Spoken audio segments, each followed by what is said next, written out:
দিদিকে দেখিয়ে দেখিয়ে ওটাকে নাকের কাছে আনছে, চোখ বন্ধ করে এরকম করছে, আবার নিচে নামিয়ে রাখছে। এ বাবা, খুব খারাপ একটা ইঙ্গিত। সেরকম নাকি এরকমভাবে দেখে বেরিয়ে গেল।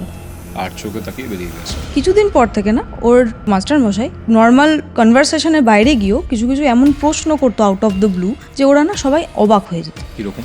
অনুভব করতে পারছেন শক্তিশালী কেউ ওনাকে পেছন থেকে ঝাপটে ধরেছে, মুখ চেপে ধরেছে, এবং উনি তো চেয়ারে বসে রয়েছেন, চেয়ার শুদ্ধ ওনাকে টেনে নিয়েছে। একটা লোক ঢুকেছে অনেক লম্বা, কালো কালো, তার মাথাটা পুরোপুরি উল্টো দিকে ঘোরানো, ঘাড়ের দিকে, মানে মুচড়ানো মাথা।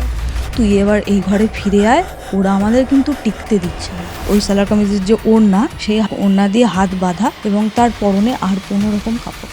উনি বলছে আমার একটা শরীর দরকার, আমার কাজটা শেষ হয়নি। হাতে যদি 1.5 ঘন্টা সময় থাকে তাহলে এই পুরো পডকাস্টটা একেবারে শোনার চেষ্টা করবেন। দীপাঞ্জনা আজকের এই এপিসোডে আমার সাথে ছিল।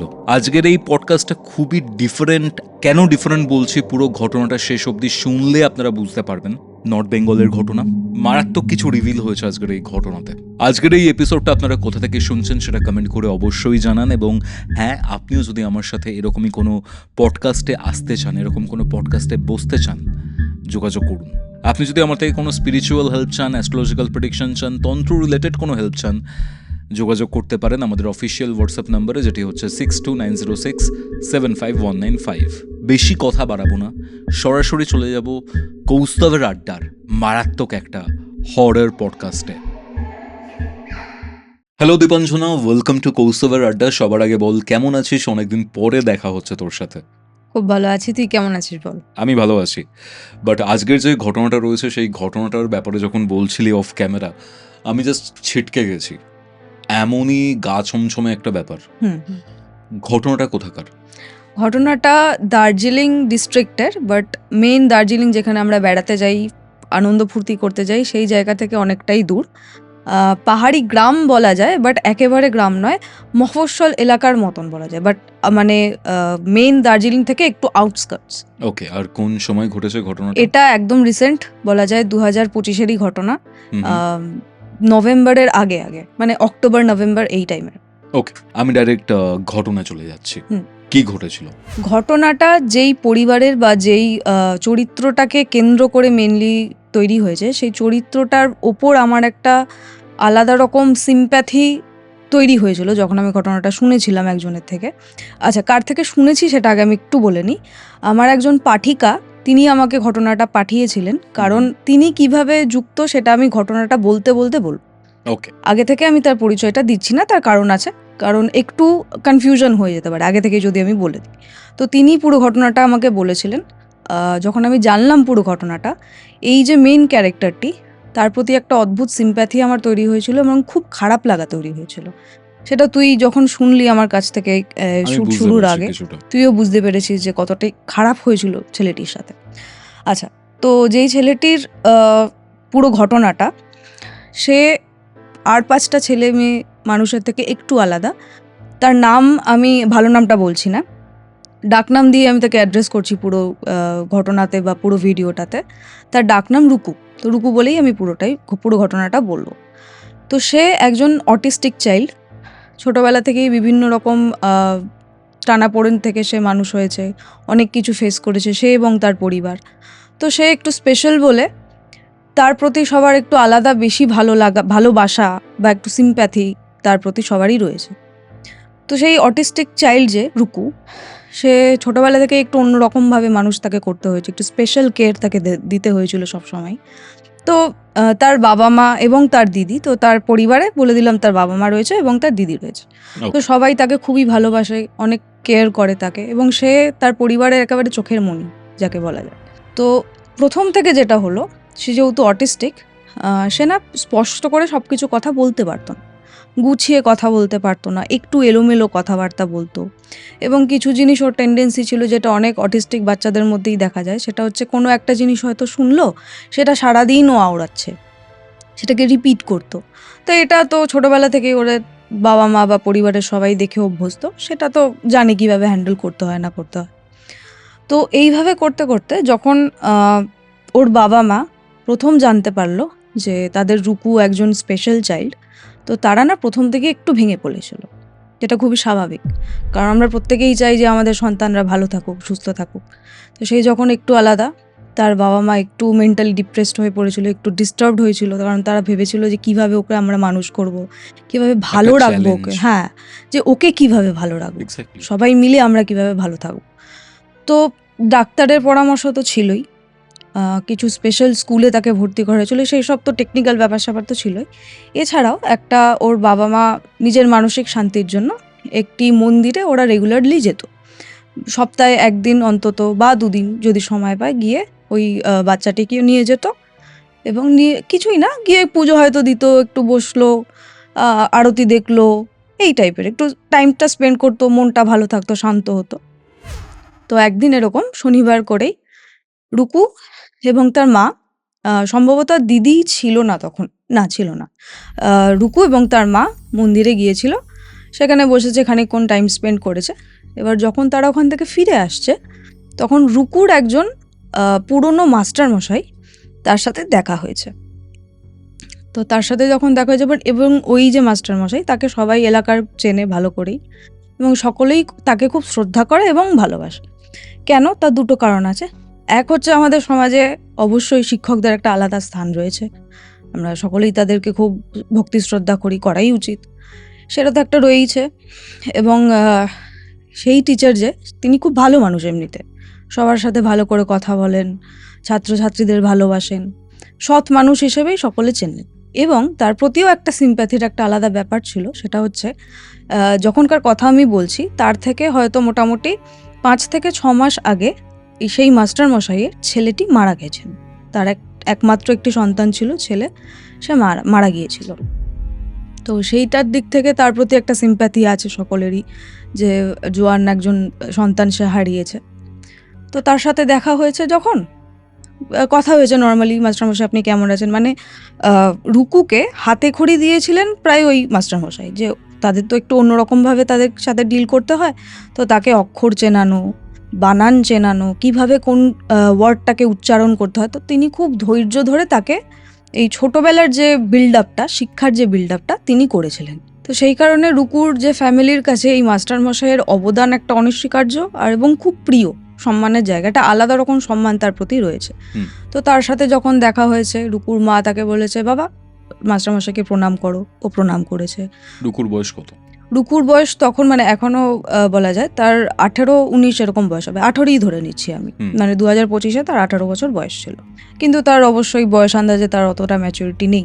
তো তার মা তাকে বলেছে, মাস্টারমশাইকে প্রণাম করো, জিজ্ঞেস করো উনি কেমন আছেন। তো ও সেভাবে কথা বলেছে, কেমন আছে না আছে। এবার রুকুর মাও কথা বলছে তার সাথে, যে মাস্টারমশাই আপনি কেমন আছেন, আপনার স্ত্রী কেমন আছে, কারণ বললামই কিছু মাস আগে তিনি তার সন্তানকে হারিয়েছেন। তো সেই অনুযায়ী একটা কথাবার্তা চলছে, যে কেমন আছেন, বাড়ির সবাই ভালো কিনা, মন ভালো আছে কিনা, সুস্থ আছেন কিনা, এই নর্মাল কথাবার্তা আর কি। তো সেই সব চলতে চলতে মাস্টারমশাই হঠাৎ করে বললেন যে, আরে আমি তো অমুক একটা মন্দিরে গেছিলাম পুজো দিতে, এই যে প্রসাদ নে বাবা, তুই প্রসাদ নে, বলে শুধুমাত্র রুকুকেই দিয়েছে।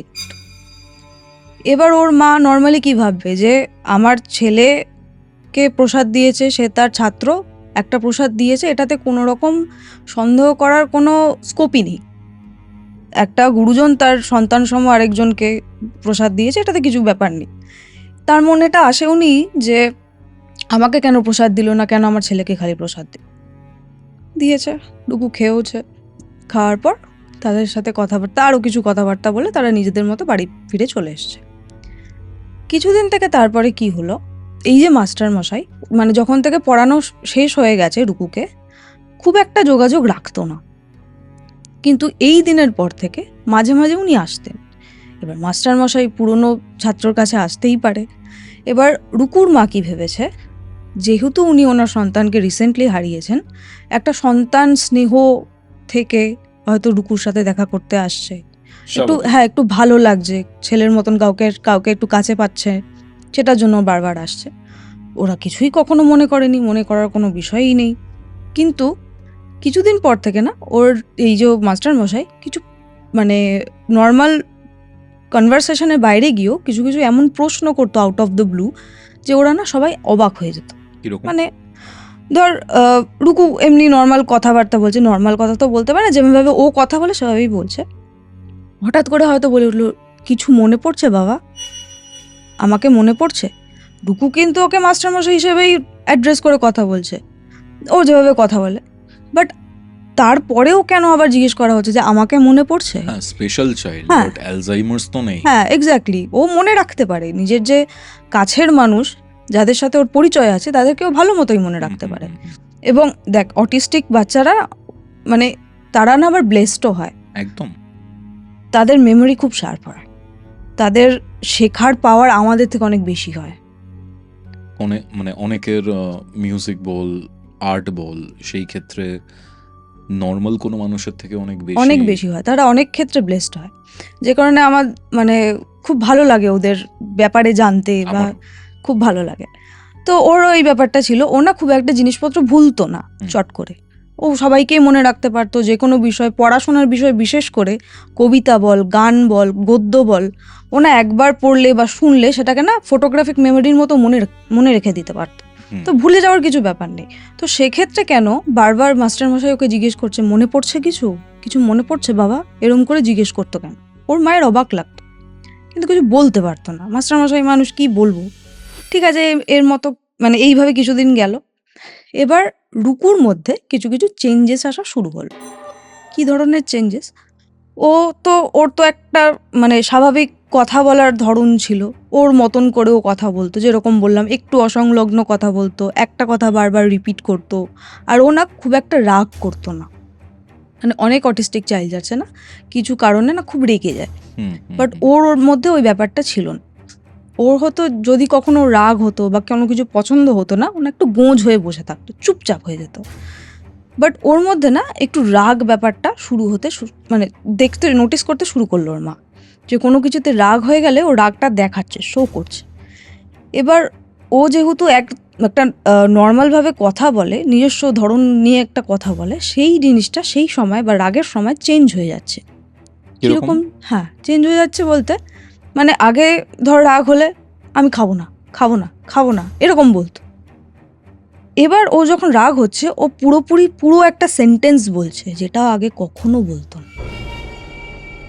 এবং সেই সেন্টেন্সটা এতটাই ইফস অ্যান্ড বাটস বা জটিল বাক্য ব্যবহার করছে, যেটা কিনা সন্দেহজনক। একটা এক্সাম্পল দাও। আমি কথার কথা বলছি, আমি তো এক্স্যাক্টলি সামনে থেকে দেখিনি, মানে যতটুকু আমি শুনেছি সেই অনুযায়ী বলছি। ধরো নর্মালভাবে এরম বললো, আমি খাবো না, আমি খাবো না, এরম বলতো।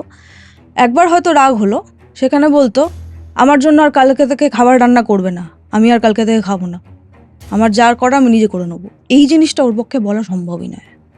এতটা জটিল বাক্য ভেবে বলা ওর পক্ষে বলা সম্ভব ছিল, বাট ও এখন বলছে, কিন্তু ও রেগুলার বলছে না, যখন রেগে যাচ্ছে তখন বলছে। ওকে। তো ওর যে চিকিৎসক যিনি রয়েছেন, তাকে বললো যে এই কথাটা, যে ও আগে তো রাগ দেখাতো না, এখন রাগ দেখাচ্ছে, আর এই ধরনের কথাবার্তা বলছে। এবার সেই ডাক্তার নাকি বলেছিলেন যে দেখো, ওর তো বয়সটা বাড়ছে, ওর মধ্যেও কিছু কিছু চেঞ্জেস আসছে, হতে পারে ও স্পেশাল চাইল্ড, বাট বয়স তো ওরও বাড়ছে, ওর মস্তিষ্কের মধ্যেও তো কিছু কেমিক্যাল চেঞ্জেস হচ্ছে, হরমোনাল চেঞ্জেস ওর শরীরে আসছে, তো কিছু কিছু চেঞ্জ ওর মধ্যে দেখা দেবে। আর ওই যে জটিল বাক্য ব্যবহার করছে, এটা হতে পারে ও টিভি দেখছে, সিনেমা দেখছে, বা ওর হাতে যদি মোবাইল দিয়ে থাকেন তো কোনো রকম ভিডিও দেখছে, সেইখানে এই ধরনের বাক্য ও শিখছে, যেটা ও অ্যাপ্লাই করছে। কারণ আগেই বললাম, ওর ফটোগ্রাফিক টাইপের মেমোরি ছিল, যাই শুনতো মনে রেখে দিত একদম স্পষ্ট, হয়তো সেটাকেই ও রিপিট করছে। তো ওর বাবা মা ভাবলো ঠিক আছে, হতে পারে, এটা এমন কিছু ব্যাপার না। এবার মানে সেই ডাক্তার বলেছিল, একটা কাজ করুন, ওর হাত থেকে মানে মোবাইলটা ওর হাতে দেবেন না, সবার ক্ষেত্রেই ক্ষতিকর, ওর ক্ষেত্রে হয়তো আরেকটু বেশি ক্ষতিকর হতে পারে, তো এই জিনিসটা একটু খেয়াল রাখুন, মোবাইল দেবেন না। আর ও টিভিতে কী ধরনের জিনিসপত্র দেখছে বা কী ধরনের বই টই পড়ছে, কী শুনছে, একটু খেয়াল রাখুন, তাহলে ঠিক হয়ে যাবে। তো ওরা আরেকটু সাবধান হওয়া শুরু করলো, কিন্তু স্টিল ওর মধ্যে ও মাঝে মাঝে এমন কথা বলে উঠতো হঠাৎ করেই, যে ওরা না অবাক হয়ে যেত। যেরকম একদিন হয়েছিল কি, ও বসে বসে মানে স্ক্রিবল করতো খুব, মানে অটিস্টিক বাচ্চারা অনেক সময় হয় না, স্ক্রিবল করে, ওদের হাতে খাতা পেন দিয়ে রাখা হয়, ওরা জাস্ট স্ক্রিবল করে।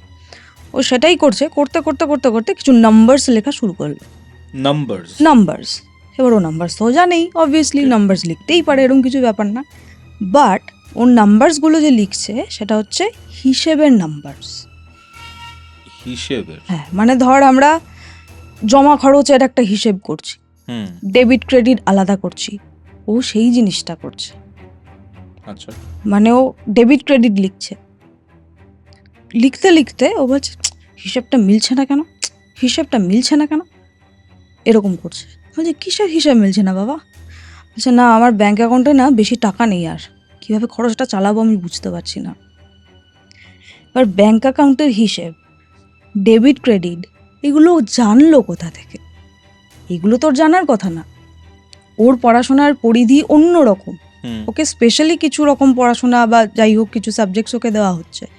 ও এই যে কমার্সের যে ব্যাপারগুলো ওর তো জানার কথাই নয়, ও এইগুলো কোথা থেকে জানলো ফার্স্ট অফ অল। সেকেন্ডলি, ও কোথা থেকে এই যে ব্যাঙ্ক অ্যাকাউন্টে জমা খরচ, মাসের খরচ চালানো, এই ব্যাপারগুলো ও কোথা থেকে আসছে ওর মাথায়? এই একটা জিনিস শুরু হলো। এটা হচ্ছে ফার্স্ট টাইম ওরা লক্ষ্য করেছে। তারপরে আরেকদিন নাকি ওরকম বলছে, একদিন খুব গোঁজ হয়ে বসে রয়েছে, যেরকম বললাম ও রেগে গেলে বা একটু বসে ডিস্টার্ব থাকতো। থাকলে গোঁজ হয়ে বসে থাকতো। তা একদিন খুব বুড়ু টুরু কুচকে এরকম করে হয়ে বসে রয়েছে। তো ওর মা গিয়ে বলছে, বাবু তোমার কি হয়েছে, তোমার রাগ হয়েছে, কি কিছু খাবে, এরকম করে জিজ্ঞেস করেছে। ও না এরকম করে মাথাটা নেড়ে বলল, চাকরিটা বোধহয় আর থাকবে না। ওকে। ও এটা কোথা থেকে শিখলো? চাকরিটা থাকবে না, চাকরির ব্যাপারও জানলো কি করে, বা কিছু এই ধরনের ব্যাপারও কেন বলছে? এই জিনিসগুলো তো আর বলার কথা নয়। তো আবার জিজ্ঞেস করছে, কিসের চাকরি থাকবে না তোর, তুই কি চাকরি করিস? ঠিক আছে তুই বড় হ, বড় হলে চাকরি করবি। ওইভাবে মানে ব্যাপারটাকে মিটমাট করে দিল। কিন্তু তারপর থেকে ও মাঝে মাঝে যে অর্ডার করতো ওর মাকে, যে আমাকে অমুকটা এনে দাও, আমাকে এই জিনিসটা তৈরি করে দাও, ওটা না ও খুব অর্ডারি ভঙ্গিতে বলত। এর আগে কি করতো, ওই আবদার করি আমরা যেভাবে মায়ের কাছে, যে মা এই জিনিসটা খেতে ইচ্ছে করছে, এটা খাবো, ওর মতন করেও বলতো। বাট ওই মানে আদেশ করার যে ভঙ্গিটা ওর মধ্যে না খুব প্রকট হতে শুরু করলো আস্তে আস্তে। এই জিনিসটা যখন হওয়া শুরু করলো তখন ওরা ভাবছে যে ও হয়তো কোথা থেকে শিখছে এই ব্যাপারটা, এবং বারবার করে ওরকম বলছে যে বাবু তুই এভাবে কেন কথা বলছিস, এভাবে কথা বলতে নেই, বা হোয়াট এভার, ওকে বোঝানোর চেষ্টা করছে। তো একদিন কি হলো, ও একদিন এরকম বসে বসে নিজের ঘরেই বসেছিল, বসে কিছু একটা করছিল। সেই টাইমে ওর দিদি স্নানে গেছে, বা স্নানে যাওয়ার আগে বলে গেছে যে মা আমি স্নানে গেলাম, ওকে। এরকম করে বলে স্নানে চলে গেছে। ওর মা ফার্স্টে দেখলো ও বসেছিল নিজের ঘরে, রুকু বেরিয়ে মানে নিজের ঘর থেকে বেরিয়ে চলে গেল। যেতেই পারে নিজের ঘরের মধ্যে, যেখানে খুশি যাক, কি অসুবিধা। ঠিক আছে গেছে। এবার খানিকক্ষণ পর দিদির মানে গলার আওয়াজ পাচ্ছে বাথরুম থেকে, এই ভাই তুই কি করছিস, এরকম করে কিছু একটা বলেছে। রুকুর মা নর্মালি কি, রুকু তো একটু বাচ্চাদের মতন, তো গ্রোন আপ ব্রেন তো ওর নয়, ও অনেক সময় দুষ্টুমি এটা ওটা করে ফেলতো। তো ভাবছে, ওর মা ভাবছে হয়তো সেরকমই কিছু একটা করেছে। কি হলো রে, কি আবার চেঁচামেচি করছিস কেন, ভাইকে কেন বকছিস, বলে উনি নিজের ঘর থেকে বেরিয়েছে। এবার রুকু, উনি দেখতে পাচ্ছে গিয়ে রুকু বাথরুমের ঠিক বাইরে দাঁড়িয়ে রয়েছে, একবার জাস্ট ঘাড় ঘুরিয়ে ওর মার দিকে তাকালো, আবার নিজের ঘরে চলে গেল। এবার দেখছে, এবার তখন ওর মা জিজ্ঞেস করছে, কি হলো রে, কি ব্যাপার রে? তখন রুকুর যে দিদি কোনো রকমে জামাটা পরে বাথরুম থেকে বেরিয়েছে, বেরিয়ে এসে বলছে, জানো রুকু আমাকে দেখছিল। মানে ও যখন স্নান করছিল দরজার ফাঁক করে, মানে ওর ঘরে তো আর কেউ নেই, তখন বাবা কাজে গেছে, রুকুর মা, রুকুর দিদি। এবার যেহেতু ঘরে রুকুকে এবার গ্রোন আপ ম্যান হিসেবে তো ওরা খুব একটা করে না, গণ্য করে না, একটা বাচ্চা হিসেবেই দেখে। তো সেই কারণে ওনার দরজাটা জাস্ট ভেজিয়েছিল, বাথরুমের দরজাটা জাস্ট ভেজিয়েছিল, ছিটকিনি দেয়নি। সেভাবে ও স্নান করছিল। রুকু নাকি দরজাটাকে ফাঁক করে সেই ফাঁক দিয়ে ভেতরে দেখছিল ওর দিদিকে, নিজের দিদিকে। এবার একটা মেয়ের জন্য যতই বাচ্চা হোক না কেন, নিজের ভাই হোক না কেন, যতই অটিস্টিক হোক না কেন, এটা একটা আনকমফোর্টেবল ব্যাপার, একটা লজ্জার ব্যাপার। সেই কারণে ও চিৎকার করে উঠেছে, চিৎকার করে ভাইকে বকা দিয়েছে। তো বেরিয়ে এসে মাকে নালিশ করেছে, দেখো রুকু আজকে এরম এরম করেছে। কিন্তু এরকম টেন্ডেন্সি তো আসারই কথা না। না, ছিল না তো, কখনোই ছিল না ওর ব্যাপারটা। ওর অটিস্টিক বাচ্চাটা সবসময় না নিজের কেন্দ্রে থাকতে পছন্দ করে, ও অন্যের জায়গাতেও প্রবেশ করে না, নিজের জায়গাতেও কাউকে খুব একটা আসতে দেয় না। এটা একটা খুব ভালো জিনিস ওদের, বাট এই জিনিসটাও করলো। তখন ওকে একটু বকা দিল যে এরকম করতে নেই, এটা একটা ব্যাড ম্যানার্স, ওকে শেখালো। বাট ও না চুপচাপ বসে রয়েছে আর মিটমিট করে হাসছে, ঠিক আছে, যেই জিনিসটা ওর মধ্যে আগে ছিল না। ও যদি হাসতো, মন খুলে প্রাণ খুলে হাসতো, ওর যদি কখনো হাসি পেত। এই যে মিটমিটে হাসিটা, এই ব্যাপারটা ফার্স্ট টাইম ওর প্রতি ওর মধ্যে লক্ষ্য করলো ওর মা।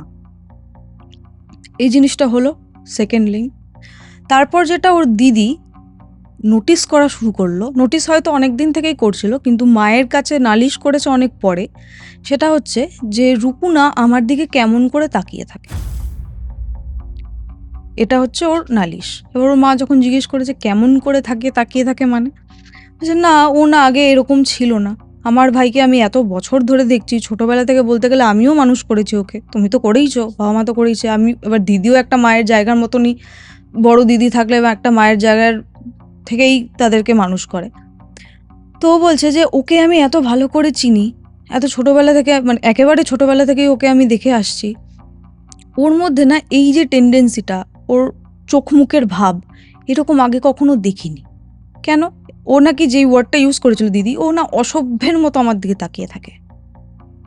এবার এই অসভ্যের মতো তাকিয়ে থাকা ব্যাপারটা আমরা মেয়েরা খুব ভালো বুঝি, যে কে আমাদের দিকে কেভাবে তাকাচ্ছে, কে নর্মালি তাকিয়ে আছে আর কে ওই অসভ্যের মতো চাউনি দিয়ে তাকিয়ে আছে। ওর দিদির বক্তব্য হচ্ছে ওর যে দৃষ্টিটা, ওটার মধ্যে একটা লাস্ট আছে, মানে একটু সেক্সুয়াল অ্যাঙ্গেল আছে ওটার মধ্যে, সেইভাবে ওর দিকে নাকি তাকিয়ে থাকে, যেটা কারণে ও খুব আনকমফোর্টেবল ফিল করে নিজের ভাইয়ের সামনে। এবং এই আড়াল থেকে দেখা, শুধুমাত্র যে বাথরুমে নজর রাখা তা নয়, কখনো হয়তো ওর বাড়ি মানে নিজের ঘরে ওর দিদি হয়তো পড়াশোনা করছে বা যাই করছে না কেন, ও আড়াল থেকে দেখছে, চুপি চুপি দেখা, এই ব্যাপারটা না ওর মধ্যে বারবার দেখা যাচ্ছে। দিদি কত বড় ওর থেকে? ওর থেকে মোটামুটি 4 থেকে 5 বছরের বড়। এই জিনিসটা হচ্ছে। আর যেটা বারবার করে ও দেখছে, যখন ও ড্রেস চেঞ্জ করে নিজের ঘরে, তখন কিভাবে যেন ঠিক চেঞ্জ হয়ে, মানে বুঝতে পেরে যায় যে দিদি ড্রেস চেঞ্জ করছে, এবং ও সেই টাইমে দিদির ঘরের দরজার কাছে বারবার আসা যাওয়া করে এবং দেখার চেষ্টা করে, ঠিক আছে। তো এই জিনিসটা তো আগে ওর মধ্যে ছিল না, যে কারণে দরজা মাঝে মাঝে লাগাতো বা এমনি একটুখানি পর্দা দিয়ে দিত, ক্যাজুয়াল থাকতো। এখন না ও খুব সতর্ক থাকা শুরু করলো ওর দিদি, কারণ ও বুঝতে পারছে যে ওর নজরটা চেঞ্জ হয়ে গেছে এবং ওর ভালো লাগছে না ব্যাপারটা। কিন্তু ও বুঝতে পারতো যখন দরজায় ছিটকিনি দিয়ে ওর ড্রেস চেঞ্জ করছে, ওর ভাই দরজার বাইরেই আসা যাওয়া করছে, মানে দেখার চেষ্টা করছে। এবং একদিন নাকি এরকমও লক্ষ্য করেছিল যে দরজার নিচে এইটুকুনি ভাগ থাকে, বেশি তো ভাগ থাকে না ফ্ল্যাট বাড়ি বা এরকম নতুন তৈরি বাড়ির, তো ও নাকি নিচ দিয়ে দেখার চেষ্টা করছে, মানে ছায়াটাও দেখতে পেয়েছে। এবার ওখান দিয়ে দেখা সম্ভব নয়, বাট ও চেষ্টাটা যে করছে সেটা বোঝা গেছে। তো ও নাকি নিজেও বকা দিয়েছে ভাইকে, যে তুই এরকম কেন করছিস, এটা করা উচিত না, সেদিন তোকে মা বকলো না। বাট ও তখনও না ওই যে ওই মিটমিটে হাসি যেটা, সেইটা দিত আর সরে যেত। এই জিনিসটা ওর মধ্যে প্রায় দেখা দেওয়া শুরু করলো। এবার একদিন কি হলো, এই জিনিসটা তো চলছে, ওর মধ্যে চেঞ্জেসগুলো কেন আসে, এবার যেহেতু ও একটু স্পেশাল চাইল্ড, ওকে না ও সেইভাবে বকা মার দিতে পারতো না, মার তো দিতেই পারতো না অবভিয়াসলি, সেইভাবে বকতেও পারতো না ওকে কেউ। বাট তাও যেভাবে হোক বোঝানোর চেষ্টা করা, বা এই টাইপের ব্যাপার যে এটা তুমি করবে না, এটা উচিত, এটা অনুচিত, এইগুলো বোঝানোর চেষ্টা করতো। এইগুলো হতে হতে ওর মধ্যে না চেঞ্জেসগুলো, মানে আগে কি হতো মাঝে মাঝে চেঞ্জ হয়ে যেত, এরপরে এই চেঞ্জেসগুলো মানে বেশি স্প্যানে, টাইম স্প্যানটা বেশি হয়ে গেল, মানে খুব প্রমিনেন্ট হওয়া শুরু করলো। মানে এই যে হিসেব করা, বা এই বড়দের মতন কথা বলা, চাকরি নিয়ে কথা বলা, কাজ নিয়ে কথা বলা, এই জিনিসগুলো মাঝে মাঝে বলতো আমার কাজটা কি হবে, কি কাজের যে কথা বলতো, জিজ্ঞেস করলে আর উত্তর দিত না, আমার কাজটা এখনো বাকি রয়ে গেল, আমার খুব কষ্ট হতো, এই টাইপের একটা মিসলেনিয়াস কথা বলতো, কিন্তু কথাগুলো একটু ম্যাচিওর্ড কথাবার্তা, যে কারণে ওরা ঠিক খাওয়াতে পারতো না। তো এই জিনিসগুলো যখন শুরু হলো, তারপর ওর মানে খাওয়া দাওয়ার যে পছন্দ অপছন্দগুলো চেঞ্জ হতে যাওয়া শুরু করলো। এমন না যে খুব উদ্ভট খাবার চাইছে, কাঁচা মাংস খাচ্ছে, রক্ত খাচ্ছে, এসব কিচ্ছু ব্যাপার নেই, বাট যেই জিনিসগুলো ভালোবাসতো সেইগুলো হয়তো এখন বলছে যে না আমি এটা খাবো না, আমি অন্য একটা জিনিস বলতো, যেটা কিনা খুব একটা খেতো না বা ওর বাড়িতে হতোও না। এই টাইপের জিনিসগুলো, চেঞ্জেসগুলো ওর মধ্যে শুরু হওয়া শুরু করলো। এরপর একটা চেঞ্জেস হওয়া শুরু করলো, সেটা হচ্ছে ওর মা রুকুর সাথেই শুতো, যেহেতু ও একটু অন্যরকম, ওর সাথেই শুতো। তো একদিন ওর মা ঘুম থেকে উঠে দেখছে যে রুকু ঘরে নেই। এবার এর আগে কি হতো, রুকুর যদি বাথরুমে যাওয়ার প্রয়োজন পড়তো ওর অবশ্যই মাকে ডাকতো, কারণ প্রথম কথা ও অন্ধকারে ভয় পেত। অন্ধকারে ভয় পেত এবং বাথরুমে যখনও যেত বাথরুমের দরজা কোনোভাবেই বন্ধ করা যেত না, ওর ভয় লাগতো। দরজা খুলে রেখেই ও বাথরুমের কাজকর্ম সারতো এবং মাকে অবশ্যই ডাকতো, আর নিজে যেতে পারতো না। স্বাভাবিক। হ্যাঁ। তো একদিন দেখছে বিছানায় রুকু নেই, দরজা খোলা, ঘরের দরজা খোলা। তো ওর মা ভাবছে রুকু কি তাহলে একা একা বাথরুমে চলে গেল নাকি কোথায় গেল। ওর মা উঠেছে, উঠে দেখতে গেছে যে বাথরুমে আছে কিনা। দেখছে যে হ্যাঁ, বাথরুমের লাইট জ্বলছে, দরজাটা অল্প ফাঁক করা আছে। তো ওর মা ভেবেছে ঠিক আছে, বাথরুমেই গেছে। মনে মনে না একটু উনি না খুশি হয়েছে যে আমার ছেলে এখন নিজে নিজে বাথরুমে যেতে পারে, ওর মধ্যে ম্যাচুরিটিটা আস্তে আস্তে আসছে। একজন মা হিসেবে এটা একটা অ্যাচিভমেন্ট বলতে পারিস, একজন স্পেশাল চাইল্ডের মা হিসেবে উনি না খুশি হয়েছে। উনি যখন ফার্স্টে এই জিনিসটা দেখছে, নিজের ঘরের দরজায় দাঁড়িয়ে দেখছে ব্যাপারটা, উনি আস্তে আস্তে এগিয়ে গেছেন বাথরুমের দিকে। যখন গেছে তখন সিগারেটের গন্ধ পাচ্ছে, সিগারেটের গন্ধ পাচ্ছে। এবং আরেকটু এগিয়ে গিয়ে দেখতে পাচ্ছে বাথরুমের দরজা থেকে সিগারেটের ধোঁয়া বেরোচ্ছে। এইটা যখন দেখেছে তারপরে সিগারেট তো রুকুর বাবা খায়, বাথরুমে গিয়েও খায়, বলছে তাহলে বাথরুমে থেকে যখন সিগারেটের গন্ধ বেরোচ্ছে, সিগারেটের ধোঁয়া বেরোচ্ছে, তাহলে নিশ্চয়ই রুকু নেই, রুকুর বাবা আছে।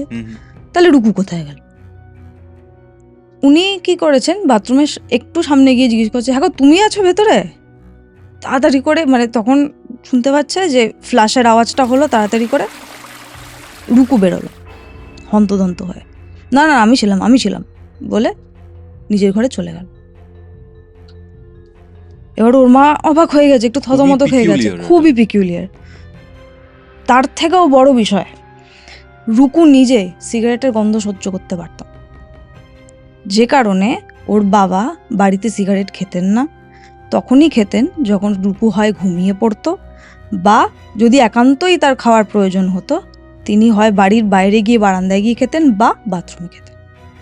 কারণ রুকু সিগারেটের গন্ধ সহ্যই করতে পারতো না, তার মাথা ঘুরে যেত, তার বমি বমি ভাব হতো। তো রুকুর মা এখন বাথরুমে জাস্ট একটু উকি মেরে দেখেছে, পুরো বাথরুমের জায়গাটা পুরোটা ধোয়ায় ভরে গেছে, মানে পুরোপুরি বোঝা যাচ্ছে যে রুকু সিগারেট খেয়েছে। এবার এইটা দেখে ওর মা ভীষণ অবাক হয়ে গেছে। তখন রুকু গিয়ে ওর বাবার ঘরে দেখছে বাবা ঘরে ঘুমোচ্ছে, উনি উঠেছেন বলে মনেই হচ্ছে না। তাও উনি ওনাকে ডেকেছেন যে তুমি কি বাথরুমে গিয়েছিলে, সিগারেট খেয়েছিলে? ওর বাবা বলছে না তো, আমি তো আজকে উঠিই নি একবার, আমি সিগারেট খেয়েছিলাম বাট বাড়িতে ঢোকার আগে অফিস থেকে আসার সময় খেয়ে তারপর ঢুকেছিলাম, তারপরে আমি আর খাইনি, প্রয়োজন পড়েনি, ক্লান্ত হয়ে গেছি, ঘুমিয়ে পড়েছে। এবার না ওর মা ভাবছে ওর বাবাকে বলবে কি বলবে না এই ব্যাপারটা। সেদিনকার মতো ওর মায়ের ব্যাপারটা চেপে গেছে, কিছু বলেন। এটা হলো ফার্স্ট দিন ধরেছিল, দেখেছিল। এবার এই সিগারেট খাওয়ার ব্যাপারটা এর পরেও হয়েছিল, সেটা একটু ছোট্ট করে বলে রাখি কেন, ওর মধ্যে যে চেঞ্জেসগুলো কীভাবে হলো। এবার রুকুর মধ্যে না অনেকগুলো ভয় কাজ করতো, কিছু কিছু ফোবিয়া ওর মধ্যে ছিল। একটা বললাম, ও বদ্ধ ঘরে থাকতে পারতো না, অন্ধকারে যেতে পারতো না, এই সিগারেটের প্রতি ওর একটা খারাপ লাগা ছিল। আর ছিল সেটা হচ্ছে ছাদের ধারে একটু উঁচু জায়গায় ওনা যেতে পারতো না, ভয় পেত। হ্যাঁ, হাইটের ফোবিয়া ছিল, ও একটু নার্ভাস হয়ে যেত, ও কখনো যেত। তো একদিন এরকমই হয়েছিল, সন্ধেবেলার দিকে আওয়াজ পাচ্ছে, ছাদের দরজার আওয়াজ পাচ্ছে। তো উনি ভেবেছেন কি যে কিছু কে এলো বা কেন আওয়াজটা হচ্ছে, কেউ কি গেল। আচ্ছা, উনি ভেবেছিলেন যে ওর দিদি হয়তো গেছে, কারণ ছাদে তো জামা কাপড় মেলা থাকে, উনি নিয়ে এসছেন, অনেক সময় ওর দিদিও আনতো। তো উনি কি চেঁচিয়ে বলেছেন দরকার নেই, আমি নিয়ে এসছি কাপড় জামা। তো এবার দিদি, ওর রুকুর যে দিদি, ও নিজের ঘর থেকে সাড়া দিচ্ছে, কোথায়, আমি তো যাইনি, দেখো রুকু গেছে কিনা। হতে পারে রুকু গেছে হাঁটতে হাঁটতে, বাট ছাদেও তো নিজে নিজে খুব একটা যায় না, হতে পারে। স্টিল উনি একটু, মানে এই যে পুরো ব্যাপারটা ঘটলো, ওর দিদিকে জিজ্ঞেস করলো গেছিস কিনা, হ্যান ত্যান, কিছুটা সময় গেছে। এবার উনি গেছেন আস্তে আস্তে, রুকু একা একা যাস না বাবা, ভয় পাবি, এরকম করতে করতে উঠেছে। লাইট জ্বালাসনি কেন, মানে ছাদের লাইটটাও জ্বালায়নি ও, যেটা কিনা ওর পক্ষে খুবই অস্বাভাবিক ব্যাপার, কারণ ও অন্ধকারে ভয় পায়। এক তো অন্ধকারে ছাদে যাচ্ছে, আর দ্বিতীয়ত হাইটে ওর ভয়।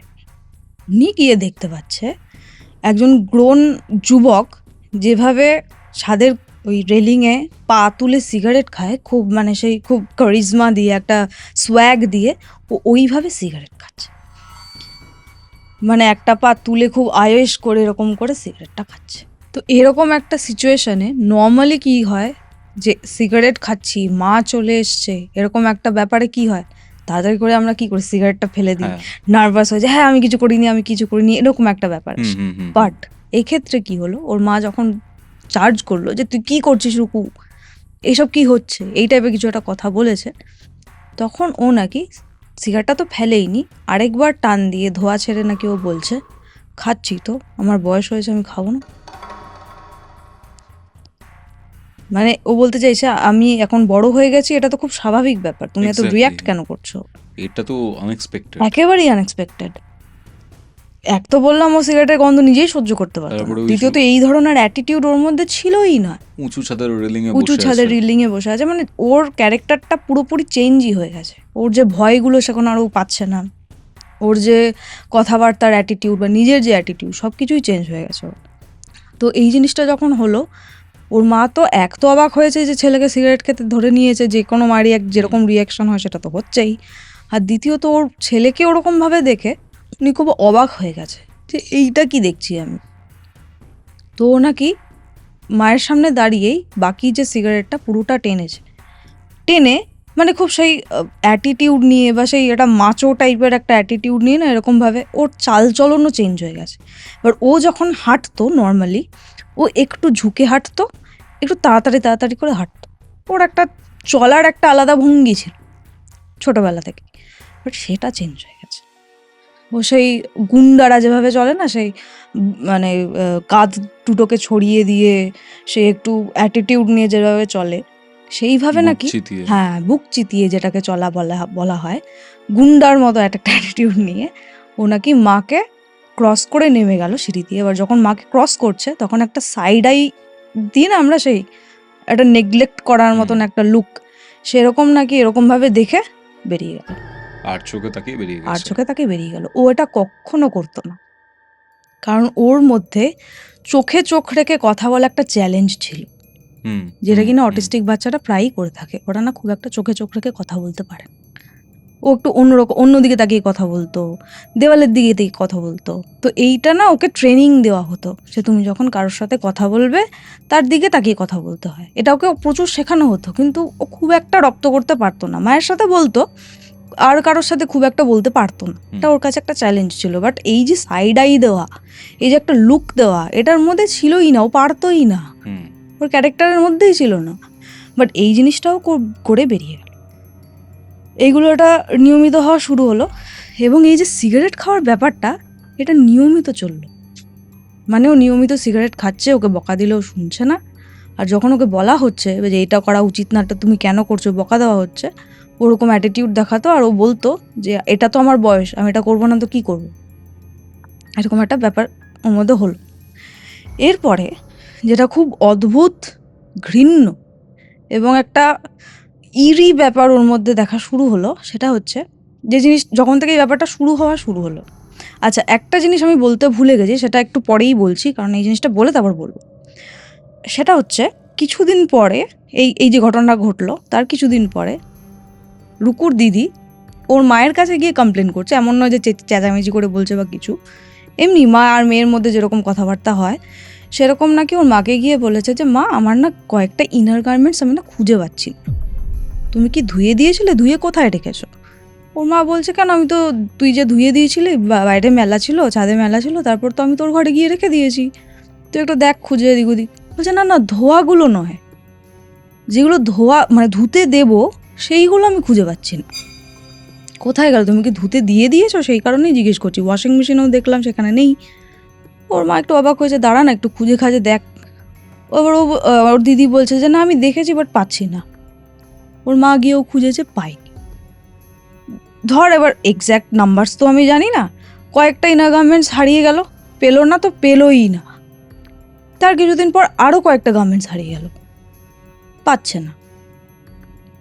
এবার ওর দিদির অসুবিধা হচ্ছে, এবার একটা মেয়ের ইনার গার্মেন্টস খুব এসেনশিয়াল একটা জিনিস, সে কলেজ যাচ্ছে, পড়াশোনা করছে, কিংবা হয়তো চাকরি বাকরি করতো, আমি ঠিক এক্স্যাক্টলি জানি না, তো সেইখানে বাইরে বেরোনোর জন্য তার তো দরকার এই জিনিসটা, নিয়ম মানে রোজকার ইউজের জন্য।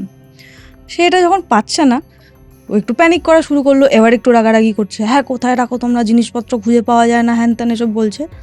তখন নাকি দেখছে রুকু যেরকম ওই বসে থাকতো, বসে সেই মিটমিটে হাসিটা হাসছে। এবার ওর দিদির মানে প্রথম থেকে অনেক দিন থেকেই তো এই সন্দেহগুলো হচ্ছে, কারণ ওর অ্যাটিটিউড চেঞ্জ হয়ে গেছে, লুক মানে তাকানোটা চেঞ্জ হয়ে গেছে। এরপর থেকে না, এর আগে তো রুকুর সাথে ওর খুবই ভালো ভাব ছিল, বা রুকুকেও ভীষণ ভালোবাসতো, ওকে একটা আলাদা করে টাইম দিত, ওর সাথে টাইম স্পেন্ড করতো। এই ব্যাপারগুলো না ওর দিদি একেবারে কমিয়ে দিয়েছিল। ওর সাথে কথা বলতে ভালো লাগতো না, ওকে যেই সব জিনিস ও শেখাতো, বিভিন্ন গেমস ওকে শেখাতো, কারণ ওদের মেন্টালি ডেভেলপমেন্টের জন্য অনেক রকম গেমস ওদের শেখানো হয়, তো সেই কাজটা ওর দিদি করতো, গল্প বলতো, এই ধরনের কাজগুলোও করতো, টাইম স্পেন্ড করতো ভাইয়ের সাথে। সেই জিনিসগুলো একেবারেই বন্ধ করে দিয়েছে। এবার এর আগে কী ছিল, ও দিদি যখন নিজের পরীক্ষা বা নিজের কাজের জন্য এই টাইমগুলো ওকে দিতে পারতো না, ও কমপ্লেন করতো যে দিদি তুই আমাকে এখন গল্প বলছিস না কেন। আমি তো খুব স্পষ্ট করে বলছি, ওর মতন করে বলতো যে তুই আমাকে গল্প বলছিস না কেন, আমার সাথে খেয়াল এসে, এই টাইপের কথাবার্তা বলতো। বাট ওর দিক থেকেও কোনো ডিমান্ড কিন্তু আসছে না, বাট ওই আড়াল থেকে দেখা, ওই সাইড লুক বা খারাপ লুক, এই জিনিসগুলো চলছে, যে কারণে ওর দিদি না রুকুর থেকে অনেকটা দূরত্ব তৈরি করে নিয়েছিল। এবার যখনই ইনার গার্মেন্টস নিয়ে কথাবার্তা শুরু হচ্ছে, মানে চলছে কথাবার্তা, একটু ঝামেলাঝাটি চলছে, তখন দেখছে রুকু এরকম মিটমিটে হাসি হাসছে। তখন গিয়ে ওর দিদি না চ্যালেঞ্জ করেছে ওকে, মানে চার্জ করেছে, আচ্ছা রুকু তুই কিছু করেছিস, ঠিক করে বলতো। ও কী করলো, সেই ইংলিশে যেটাকে স্মার্ক বলে, মানে বাঁকা হাসি, যেটা ঠোঁট বাঁকিয়ে এক পেশা হাসি যেটাকে বলে, সেটা করলো, করে একটা আওয়াজ করে উঠে গেল নিজের ঘরে। এবার ওর দিদির না সন্দেহ হচ্ছে কিছু একটা ব্যাপার হচ্ছে, ওই কিছু একটা করেছে। এবার ওর মা তো নিজের ছেলেকে চেনে, এবার মায়ের দিক থেকে একটা স্নেহ বা স্নেহান্ধ ব্যাপারটা, যেটা যে স্নেহের বশবর্তী হয়ে ওর দোষগুলোও দেখতে পাচ্ছে না, সেই জিনিসটা ওর মার ছিল। যে কারণে ওর মাকে না জানিয়েই ওর দিদি কী করলো, রুকু যেই ঘরে থাকতো, রুকু আর রুকুর মা, সেই ঘরে গেল, খোঁজা শুরু করলো, এর আগে যেটাও করে। খুঁজতে খুঁজতে দেখতে পাচ্ছে রুকুর যে স্কুল ব্যাগটা ছিল, ওটার মধ্যে ওর ইনার গার্মেন্টসগুলো সব কিছু রয়েছে। এ বাবা, ঠিক আছে, এবার কি হয়েছে, ওর দিদি ঘর সার্চ করছে, আগে যেরকম করছিল, রুকু না দরজার কাছে দাঁড়িয়ে দাঁড়িয়ে দেখছে, আর ওরকম স্মার্ট করছে, মানে হাসছে। এবার ওর ব্যাগটা খুলেছে, ব্যাগ খুলে এগুলো দেখছে, দেখে ও জাস্ট জিনিসগুলো হাতে নিয়ে রেগে গেছে, তো ঘাড়ঘুড়ি কিছু একটা বলতে যাবে রুকুকে বা বকা দিতে যাবে, তখন দেখছে রুকুর হাতে ওর একটা ব্রা,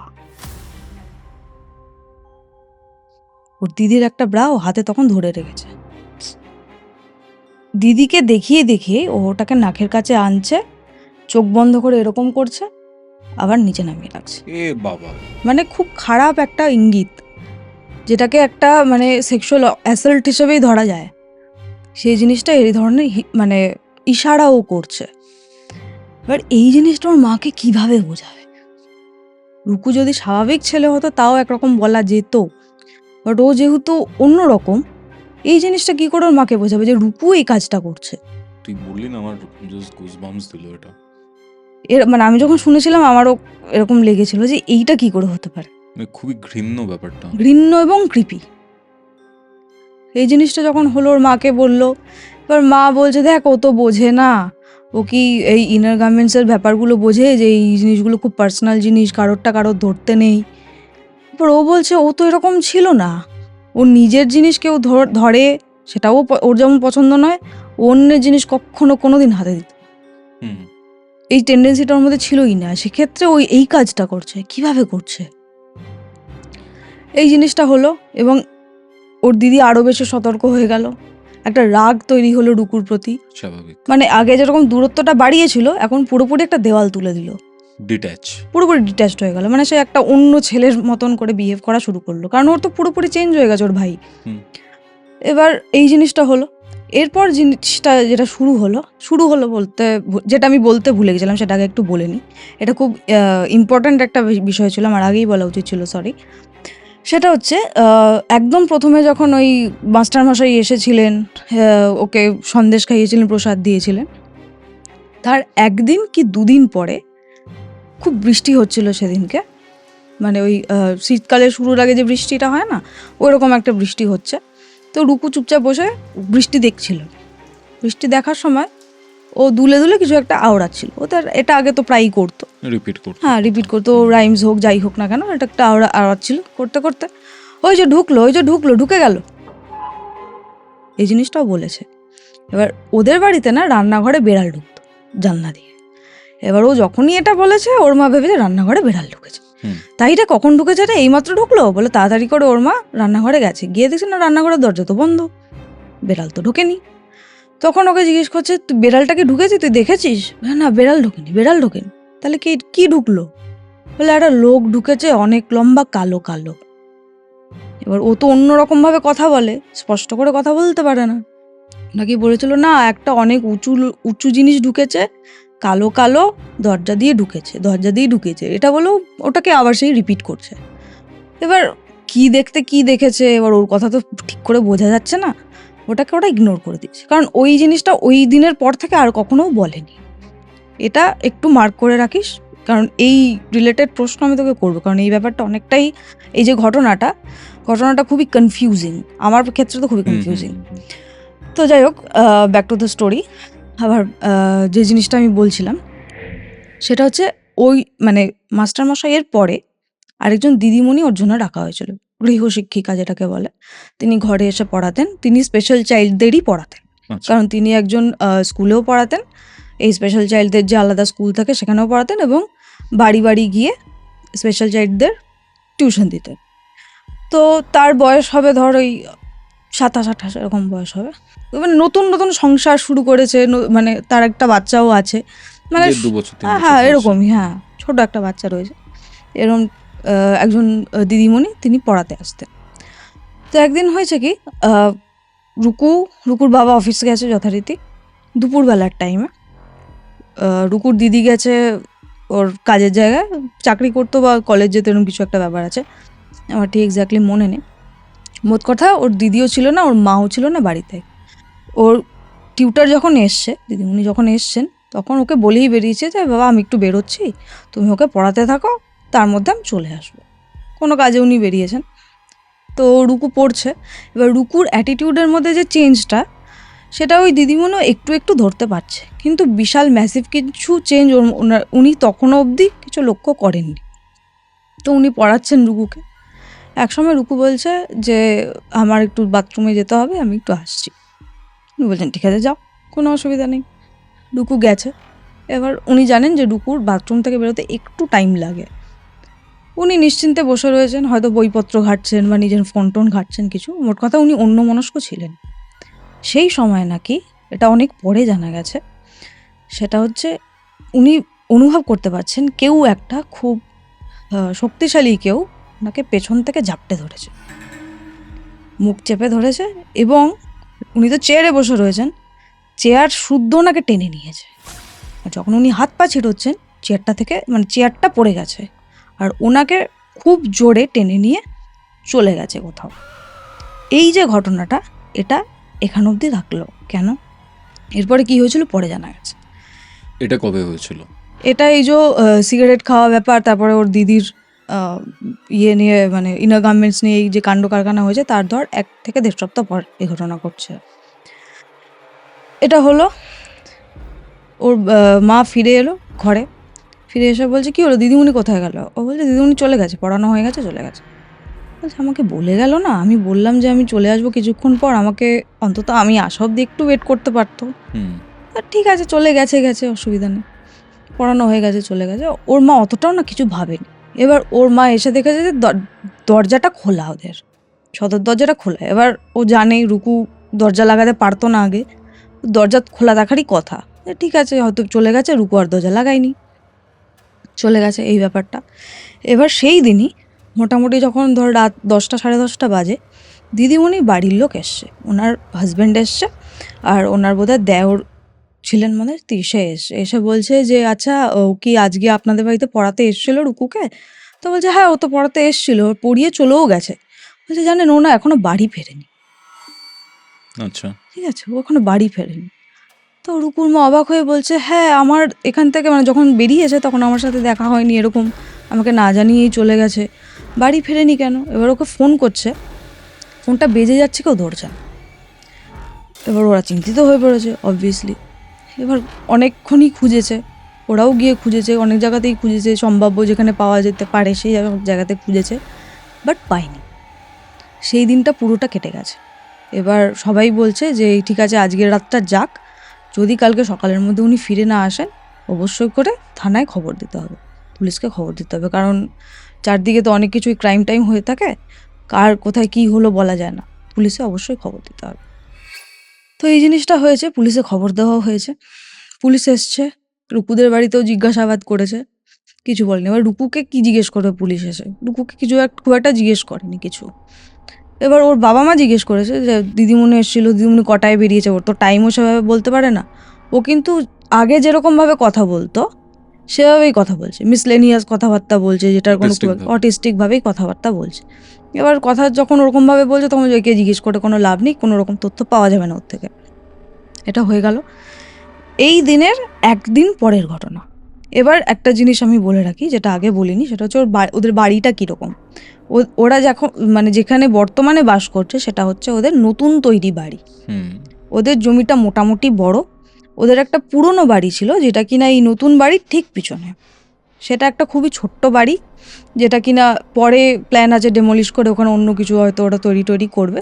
বাট ওই যে ছোট্ট বাড়িটা সেটা পুরোপুরি অন্ধকার হিসেবে পড়ে থাকে, মানে মোটামুটি অবস্থাপন্ন, বেশ অবস্থাপন্ন, ভালোই অবস্থাপন্ন। ওই পুরনো বাড়িটা একতলা বাড়ি, একদম পুরনো বাড়ি, যেটাকে ডেমলিশ করবে বলে করেছে। আর ওখানে কোনো রকম লাইট ফাইট নেই, লাইট কেটে দিয়েছে ওখানকার, মানে ওই মিটারটাই ওরা ওই নতুন বাড়িতে শিফট করে নিয়েছে। যাই হোক, তো এটা একটা অন্ধকার থাকে মোট কথা বাড়িটা। এবার ওর দিদি সেদিনকে রাত্রিবেলা জেগে কাজ করছে বা পড়াশোনা করছে, কিছু একটা করছে, করতে করতে ও দেখতে পাচ্ছে ওই যে পুরনো বাড়ি, যেটা কিনা মানে সবসময় অন্ধকার থাকে, আর রাত্রিবেলা বলছি অন্ধকার থাকে, সেখান থেকে না আলো আসছে। বলছে ওখানে কে ঢুকলো, আবার ও ভেবেছে চোর এসছে হয়তো। অনেক সময় আসবে কি করে, আলো তো কাটা ছিল। সেটাই তো বলছি, মানে চোররা অনেক সময় কি টর্চ ফর্চ নিয়ে আসে, তো ও ভেবেছে কি ওই পুরোনো বাড়িতে গ্রিল টিল রয়েছে, কিছু হয়তো জিনিসপত্র রয়েছে, অনেক সময় কি গ্রিল খুলে নিয়ে চলে যায় চোরে, তো এই ধরনের কিছু একটা হতে পারে, কোনো খারাপ উদ্দেশ্যে লোকে ঢুকেছে। এবার ও কি করেছে, ও এত সাহস দিদি না কাউকে জানায়, ও নিজেই বেরিয়েছে, নিজেই মানে ফোনের ফ্ল্যাশ লাইটটা জ্বালিয়ে ও নিজেই বেরিয়েছে যে কে ঢুকেছে, যদি কেউ থাকে আমি চিৎকার করবো, লোকজন বেরিয়ে আসবে, এই প্ল্যান করেই বেরিয়েছে। হালকা হালকা সেদিন নাকি বৃষ্টি পড়ছে, ওর মধ্যে বেরিয়েছে, ছাতা ফাতা কিছু নেয়নি, গিয়ে একটু মানে না ঢুকেই জানলা দিয়ে দেখার চেষ্টা করছে। ও দেখছে মানে যে আলোটা জ্বলছে ওটা টর্চের আলো না, যেটাকে ও টর্চের আলো ভেবেছিল সেটা টর্চের আলো না, আগুন জ্বলছে, মানে আগুন। হ্যাঁ, মানে মোমবাতি বা এমনি যদি আগুন তুই ধরাস তাহলে সেটা তো একটু কাপা কাপা আলোটা হয়, স্থির হয় না আলোটা, তো ওই রকম কাপা কাপা আলোটা আসছে। তখনই ও বুঝতে পেরেছে এটা টর্চের আলো না বা কোনো রকম আলো, মানে ইলেকট্রিক আলো বা কিছু জ্বালানো হয়নি, এটা আগুন জ্বলছে। ভাবছি এখানে ভেতরে আগুন কে জ্বালা, প্রথম কথা চলে এলে তো আগুন নিয়ে ঢুকবে না, এটা তো আর মানে স্বাধীনতার আগের আমল না যে মশাল নিয়ে ডাকাত ঢুকবে। তো ভাবছি আগুন কেন জ্বলছে। এবার ও তো মানে প্রথম থেকেই ভাইয়ের মধ্যে ওই অদ্ভুত ব্যাপারগুলো নোটিস করছিল, সব থেকে বেশি নোটিস ওই করেছিল, কারণ ও খুব যুক্তিবাদী একটা মেয়ে, মডার্ন যুগের মেয়ে, ও খুব যুক্তিবাদী। তো হয়েছে ওর না কোথাও একটা গিয়ে সন্দেহ হয়েছে, এটা এই যে জিনিসটা আমি দেখতে পাচ্ছি বা যে জিনিসটা হচ্ছে এটার সাথে রুকুর কোনো রকম কানেকশন থাকলেও থাকতে পারে, একটা বড় চান্স আছে। ওকে, ও কি করেছে, ও ফ্ল্যাশ লাইটটা নিভিয়ে দিয়েছে, যদি রুকু ভেতরে থাকে ও যাতে বুঝতে না পারে ও ঢুকছে। ও ঢুকেছে, ঢুকে এমন একটা সিন ও দেখতে পেয়েছে যেটা কিনা ও কল্পনাও করতে পারে। কি দেখেছিল? ও ঢুকে দেখছে ওদের ওই পুরনো ঘরের যে মাস্টার বেডরুম ছিল, যেটা কিনা একটু তুলনামূলক বড়, সেইটা না দরজা জানলা সব কিছু বন্ধ করে রেখেছে, কারণ কুকুর বেড়াল ঢুকতে পারে, খারাপ উদ্দেশ্যে মানুষ ঢুকে নেশা ফেশা করে, খারাপ মানে ফাঁকা বাড়ি ফাড়ি পেলে, ওটা ভালো করে বন্ধ করা ছিল আর কি। দেখছো ওই ঘরে মেঝের মধ্যে সেই যে দিদিমণি দুদিন আগে হারিয়ে গিয়েছিলেন, ওদের বাড়ি থেকে লাস্ট দেখা গিয়েছিল, তিনি মেঝেতে শুয়ে রয়েছেন, তার হাত দুটো বাঁধা, তারই মানে যে সালোয়ার কামিজ উনি পরেছিলেন, ওই সালোয়ার কামিজের যে ওড়না, সেই ওড়না দিয়ে হাত বাঁধা, এবং তার পরনে আর কোনো রকম কাপড় নেই। সম্পূর্ণ নগ্ন। সম্পূর্ণ নগ্ন, শুধুমাত্র ওই ওড়নাটা দিয়ে হাতটা বাঁধা। আর শুনছি আর চমকে হ্যাঁ, যাচ্ছে। আর মুখের এই পাশ দিয়ে গ্যাজলা মতো কিছু একটা বেরোচ্ছে, আর চোখ উল্টে রয়েছে, আর ওনার সে দেহটা না থরথর করে কাঁপছে, সে স্ট্রোক হলে যেরকম হয় না মানুষের, ওরকম টাইপের হচ্ছে। আর ওর যে ভাই রুকু, তার পরনেও কোনো রকম কাপড় নেই, সে দাঁড়িয়ে রয়েছে। ঘরের মধ্যে অনেকগুলো মোমবাতি টাইপের জ্বলছে, মোমবাতিই জ্বলছিল, অনেকগুলো জ্বলছিল বলে বেশ আলো হয়ে রয়েছে, ওই আলোটাই ও বাইরে থেকে দেখতে পেয়েছে। ওরকম মানে ফার্স্টে দাঁড়িয়ে রয়েছে ওর দিদিমণির দিকে তাকিয়ে, আর ও তো ভাবছে কি আমি চিৎকার করব না দেখব, ও ভাবছে আমি দেখি আগে পুরোটা, মা বাবা তো সামনেই রয়েছে, চিৎকার করলে ঠিক চলে আসবে। ও দেখেছে, সাহস করে দেখছে রুকু খানিক্ষণ ওরকম করে দাঁড়িয়ে তাকিয়ে দেখলো দিদিমণির দিকে, তারপর আস্তে আস্তে গুটি গুটি পায়ে গিয়ে দিদিমণির ঠিক মানে বুক আর পেটের উপরে গিয়ে হাঁটু গেড়ে বসলো। মানে হাঁটুটা কি বুক আর পেটের উপরে ছিল না হ্যাঁ। সাইডে? উপরে ওভাবে বসলো। ঠিক সেই সময় তখন ও লক্ষ্য করছে যেই মেঝেতে ও বসে রয়েছে তার ঠিক পেছনের যে দেওয়ালটা, যেটা সলিড দেওয়াল, যে দেওয়ালে কোনো জানলা নেই, সেই দেওয়ালে একটা কাপড় ঝোলানো, কাপড় মানে বড় ক্যানভাসের মতো একটা কাপড়, সেই চাঁদোয়া টাইপের হয় না, মোটামুটি চৌকো আকারের বেশ বড় কাপড়, ওখানে টাঙানো রয়েছে, সেখানে কিছু একটা আঁকা রয়েছে। ওই আলোতে ফার্স্টে ও ভালো করে বুঝতে পারেনি, তারপরে যখন ও নজর করে দেখলো ওটা কী আঁকা রয়েছে, ও দেখতে পাচ্ছে একটা অদ্ভুত মূর্তি টাইপের আঁকা রয়েছে, যেই মূর্তিটার কিনা মানে একটা মানুষ আরেকটা মানুষের উপরে বসে, মানে একটা শায়িত মানুষ, তার উপরে ওরকম হাঁটু গেড়ে একটা মানুষ বসে রয়েছে, তার এক হাতে কিছু একটা অস্ত্রের মতো ধরা, আর এক হাতে কিছু একটা অন্য কিছু একটা ধরা, এরকম টাইপের একটা আঁকা রয়েছে। আর ও যখন গিয়ে বসলো, রুকু যখন ওর দিদিমণির উপরে গিয়ে বসছে, ওকে ঠিক একই রকম দেখতে লাগছে। প্রচন্ড ক্রিপি। হ্যাঁ, মানে ওই ছবিটার যেন জীবন্ত রূপটাও দেখতে পাচ্ছে লাইভ। ও যখন এটা দেখেছে তখন আর নিজেকে ঠিক রাখতে পারেনি। আর হ্যাঁ, এটা একটা বলাটা ভুলে যাচ্ছিলাম, রুকু এরকমভাবে বসে ও না কিছু একটা শব্দ উচ্চারণ করছে, যে শব্দের কোনো মানে হয় না, মানে অন্তত রুকুর দিদি জানে না সেই শব্দের মানেটা, কিছু কিছু এরকম শব্দ উচ্চারণ করছে, মানে মন্ত্রের মতন করে বলছে, বাট আমাদের মন্ত্রগুলো কি হয়, একটা শ্লোক টাইপের হয়, একটা লাইন হয়, বাট ও কাটা কাটা কয়েকটা শব্দ উচ্চারণ করে মানে সেই চোখ বন্ধ করে এরকম করে কিছু একটা উচ্চারণ করছে। এবার এইটা দেখে ও মানে প্রচণ্ড ভয় পেয়ে গেছে, ভয় পাওয়ার মতনই একটা দৃশ্য। স্বাভাবিক। হ্যাঁ, ও যে এতক্ষণ দেখেছেই এটা একটা বড় ব্যাপার। এক্স্যাক্টলি। ও যখন চিৎকার করেছে তখন রুকুর কি মানে রিয়াকশন হওয়া উচিত ছিল, চমকে যাওয়া উচিত ছিল, অ্যাটাক করা উচিত ছিল, সামথিং লাইক দ্যাট। ওনা খুব রেগে গিয়ে ওর দিদির দিকে তাকালো, মানে সে দাঁত কিরমির করার মতন একটা ব্যাপার। এবার ওর চিৎকার শুনে যখন সবাই বেরিয়েছে আর কি, ওর মা বাবা বেরিয়েছে, তখন ওরা দেখেও অবাক হয়ে গেছে যে এই জিনিসটাকে আমরা কিভাবে ব্যাখ্যা করব। এবার সেই দিনে তো বিশাল একটা ক্যাওয়াস হলো আর কি, দিদিমণির বাড়িতে খবর দেওয়া হলো, ওকে নিয়ে যাওয়া হলো জামা কাপড় পরিয়ে টরিয়ে, কিন্তু ওর দিদিমণিকে মনে হচ্ছিল কিছু একটা খাইয়ে দিয়েছে, যে কারণে ওনাকে ঝিমোচ্ছিল আর কি, মানে খুব একটা সজ্ঞানে ছিল না, যে কারণে বলছিলাম ওর গ্যাজলা বেরোচ্ছিল, চোখটা উল্টে যাচ্ছিল, এই টাইপের কিছু একটা হয়েছিল, মনে হয়েছিল, মানে ধারণা করা হয়েছিল যে কিছু একটা খাইয়ে দিয়েছে ওকে। সাংঘাতিক ডেঞ্জারাস ব্যাপার এটা। তো ওর দিদিমণি বাড়িতে নিয়ে চলে গেলেন, পুলিশ এলো। এবার পুলিশ এসে রুকুকে কি বলবে, ও তো একটা অটিস্টিক চাইল্ড, ওর একটা কি বলবো একটা অ্যালিবাই আছে বিশাল বড়, ও যদি স্বাভাবিক হতো তাহলে ওর বিরুদ্ধে কিছু একটা আইনি ব্যবস্থা নিতে পারত, বাট ওকে এটা দিয়েই কাটিয়ে দেওয়া হলো যে আপনারা বাবা মা আপনারা ওর দিকে নজর রাখুন, ওকে আমরা আর কি বলতে পারবো, ওয়ার্নিং দিয়ে ছেড়ে দিল। কেন? মানে মানে পুরো ব্যাপারটা কি জানায়নি পুলিশকে? পুরোটাকে জানাইনি ওরা, মানে এমনভাবে, এবার ওরা তো সবসময় চেষ্টা করবে নিজের ছেলেকে সেভ করা। ডিফেন্ড করার। হ্যাঁ, এবার সব থেকে বড় ব্যাপার হলো দিদিমণিকে যখন জিজ্ঞেস করা হয়েছে যে আপনার সাথে কি হয়েছিল, ও কি খারাপ কিছু করেছে, কি এক্স্যাক্টলি হয়েছিল, দিদিমণি কিছু বলতে চাইছে না।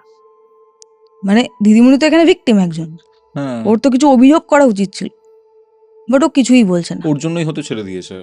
হ্যাঁ, কিছু বলছে না। আর যাকে মানে যে অ্যাকিউজ, যার প্রতি অভিযোগটা রয়েছে, সেও স্বাভাবিক নয়। সে আবার তখন মানে পুলিশ যখন এসে জিজ্ঞাসাবাদ করছে, সে তখন আবার অটিস্টিক ওয়েতেই কথাবার্তা বলছে, ঠিক করে উত্তর দিচ্ছে না, অন্যদিকে তাকিয়ে বসে রয়েছে। এমন এমন কথা বলছে যার কোনো মানে হয় না। হুম এই জিনিসটা হলো, ওই পুলিশ ওয়ার্নিং দিয়ে ছেড়ে দিল যে ছেলেকে আপনারা কেন নজর রাখছেন না, মা বাবা হয়ে হ্যান ত্যান এসব কথা বলে ছেড়ে দিয়েছে। এবার ওর দিদিমণি ব্যাপারটা এবার শুরু হচ্ছে। ও দিদিমণি যখন বাড়িতে রয়েছে ওরকম সেই গুম মেরে বসে রয়েছেন উনি, কারোর সাথে কথা বলছেন। আমার সবাই ভাবছে যে উনি খুব শক পেয়েছে। এক্স্যাক্টলি। হ্যাঁ, সেই কারণে এবার ওনার যে হাজব্যান্ড, তিনি অনেক বুঝিয়ে শুনিয়ে যখন একটু স্বাভাবিক করার চেষ্টা করেছে, তখন ওনাকে জিজ্ঞেস করেছে যে কী হয়েছিল ব্যাপারটা। তখনও একটু একটু করে বলছে যে আমি ওকে পড়াচ্ছিলাম, ও বাথরুমে গেছিল, তারপরে ও আমাকে পেছন থেকে জাপটে ধরে নিয়েছিল, ধরে আমার সাথে খারাপ কিছু করেছে। খারাপ মানে আই থিঙ্ক বুঝতে পারছিস তুই কী বলতে, মানে আমি কী বলতে চাইছি, মানে সেক্সুয়ালি অ্যাসল্ট করেছে আর কি, মানে ঘাড়ে কামড়ে দিয়েছে, এই টাইপের কিছু আর কি কাজকর্ম করেছে। এবার উনি বলছেন যে রুকুর গায়ে যে এত শক্তি থাকতে পারে আমার ধারণা ছিল না। রুকু একটা খুব টিংটিঙে রোগা একটা ছেলে, আর ও যেহেতু একটু অসুস্থ, সে কারণে ও খুব একটা স্ট্রং নয়। হুম ওর দিদিমণি মোটামুটি সুস্থ, বেশ ভালো চেহারা, অন্য সময় হলে ও নিজেকে প্রোটেক্ট করতে পারতো, কিন্তু ও বলছে সেই সময় রুকুর মধ্যে এমন অমানসিক একটা জোর গায়ে যে আমি কিচ্ছু করতে পারিনি, শুধুমাত্র পা দাপড়ানো ছাড়া আমি কিছু করতে পারিনি। আচমকা আক্রমণ করেছে, আর আমাকে ও একেবারে সেই পুতুলের মতো টানতে টানতে ওই ঘরে নিয়ে চলে গেছে, ওই বাড়ি মানে পুরোনো বাড়িটাতে নিয়ে চলে গেছে, আমি কিচ্ছু করতে পারিনি। এবং সেইখানে গিয়ে আমার সাথে যে কি করলো আমার না ঠিকঠাক মনে নেই, ওকে কিছু খাইয়েছিল কিনা, ওর সাথে আর কি করেছিল সেটা আর উনি বলতে পারছেন না। এবার ওনার হাজবেন্ড ভেবেছে ও এতটা শক পেয়েছে, থাক এখন আর জিজ্ঞেস করবো না, আর একটু সুস্থ হোক তারপর জিজ্ঞেস করবো। এবার একজন কাছের মানুষ হিসেবে এইটা ভাবার ঠিক আছে, যুক্তিযুক্ত, যে ঠিক আছে ও আর একটু মানসিকভাবে সুস্থ হোক, তারপরে বাকিটা আবার। পুলিশে যায়নি এসব শোনার পরে? ওর তো পুরোটা জানতে পারিনি, ওনার উদ্দেশ্য ছিল আমি পুরোটা আগে ভালো করে জানবো, তারপর একটা ভালো করে আমি মামলা কমপ্লেন, সাজিয়ে, হ্যাঁ কমপ্লেন আমি গিয়ে করব, কারণ অর্ধেক শুনে তো পুলিশের কাছে গিয়ে বলে হয়তো ঠিকঠাক কেসই দাঁড়াবে না। তো উনি সেটাই ভেবেছিলেন যে আমি ভালো মতন ব্যাপারটাকে জানি, জেনে আমি পুলিশের কাছে গিয়ে একটা ভালো মতো এফআইআর করব, এই ব্যাপারটা একটা ভালো পদক্ষেপ আমি নেব, কারণ অবভিয়াসলি তার স্ত্রীর সাথে একটা খারাপ জিনিস ঘটেছে। তো তারপরে কি হলো, একদিন এই মোটামুটি এই ঘটনার পর 2 থেকে 3 দিন কেটেছে, কাটার পর একদিন দেখা যাচ্ছে দিদিমণি আবার বাড়ি থেকে নেই, গায়েব হয়ে গেছে। এবার সবাই মিলে আবার রুকুদের বাড়িতে এসে যে উনি কে এসছেন পড়াতে, বলছেন না আমরা তো বলেই দিয়েছিলাম ওনাকে আর এখানে আসতে হবে না, পড়াতে হবে না, রুকুর ব্যাপারটা আমরা দেখে নিচ্ছি, উনি আর আসেননি। আর তখন ওরা আবার গিয়ে ওই পুরোনো ঘরটাতে খোঁজ নিয়েছে, আরও অনেক জায়গায় খুঁজেছে, কোথাও ওনাকে পাওয়া যায়নি। এবার ফার্স্ট টাইম, রুকু তো এর আগে বাইরের লোকেদের কাছে ওরকম আগের মতোই অটিস্টিক বিহেভিয়ার করতো, কিন্তু এই ফার্স্ট টাইম বাইরের লোকেদের সামনে ওই যে ওরকম একটা যে মিটমিটে হাসি সেটাও দিচ্ছে, আর এরভাবে মাথা নাড়ছে। তখন এবার ওনার যে হাজব্যান্ড, দিদিমণির যে হাজব্যান্ড, সে তো রেগে গেছে। এবার যতই হোক সে তো তার কাছের মানুষটাকে হারিয়ে ফেলেছে, সে চিৎকার করছে যে হ্যাঁ তুই কী করেছিস তো দিদিমণির সাথে, তুই পাগল সেজে থাকিস, মানে ওর ইয়েতে বলছে, অটিস্টিক মানুষ পাগল হয় না, বাট উনি রেগে গিয়ে ওটা বলছে তুই পাগল সেজে থাকিস, আমি জানি তুই কী করেছিস, আমাকে বলেছে ও। এই জিনিসটা যখন বলছে ওরকমভাবে মিটমিটে করে হাসি দিচ্ছে আর মাথা নেড়ে উঠে চলে গেছে। তো এবার সব স্বাভাবিকভাবে ওর বাবা মা ওকে ডিফেন্ড করছে, না না ও কিছু জানে না, ও তো এরকম আপনারা জানেন ও একটু অন্যরকম। তো সেই দিনের মতো এই ব্যাপারটা মিটে গেল। এই যে ঘটনাটা ঘটলো টুকুদের বাড়িতে, ঘটনাটা এইখানে একটু স্টপ করছি, এবার আসছি দিদিমণিদের বাড়িতে কি কি ঘটছে সেটা নিয়ে, কারণ এটা খুবই আরো আনএক্সপ্লেন বা আরো ইরি ব্যাপারগুলো এখানে ঘটছে। দিদিমণিকে খুঁজে পাওয়া গেল না, পুলিশ আবার এসে খোঁজ খবর শুরু করলো, আরও বেশি মাত্রায় খোঁজ খবর শুরু করলো। রুকুদের ফ্যামিলি, রুকু এবং রুকুর ফ্যামিলি বলতে গেলে ফেসে গেল, একটা আইনি জটিলতায় ফেসে গেল, কারণ অ্যাকিউজ তো করছে ওদেরকে, দিদিমণির যে হাজব্যান্ড তিনি। এবার কি হলো, 1.5 দিন মতো কেটেছে, 2 দিন পুরোপুরি হয়নি।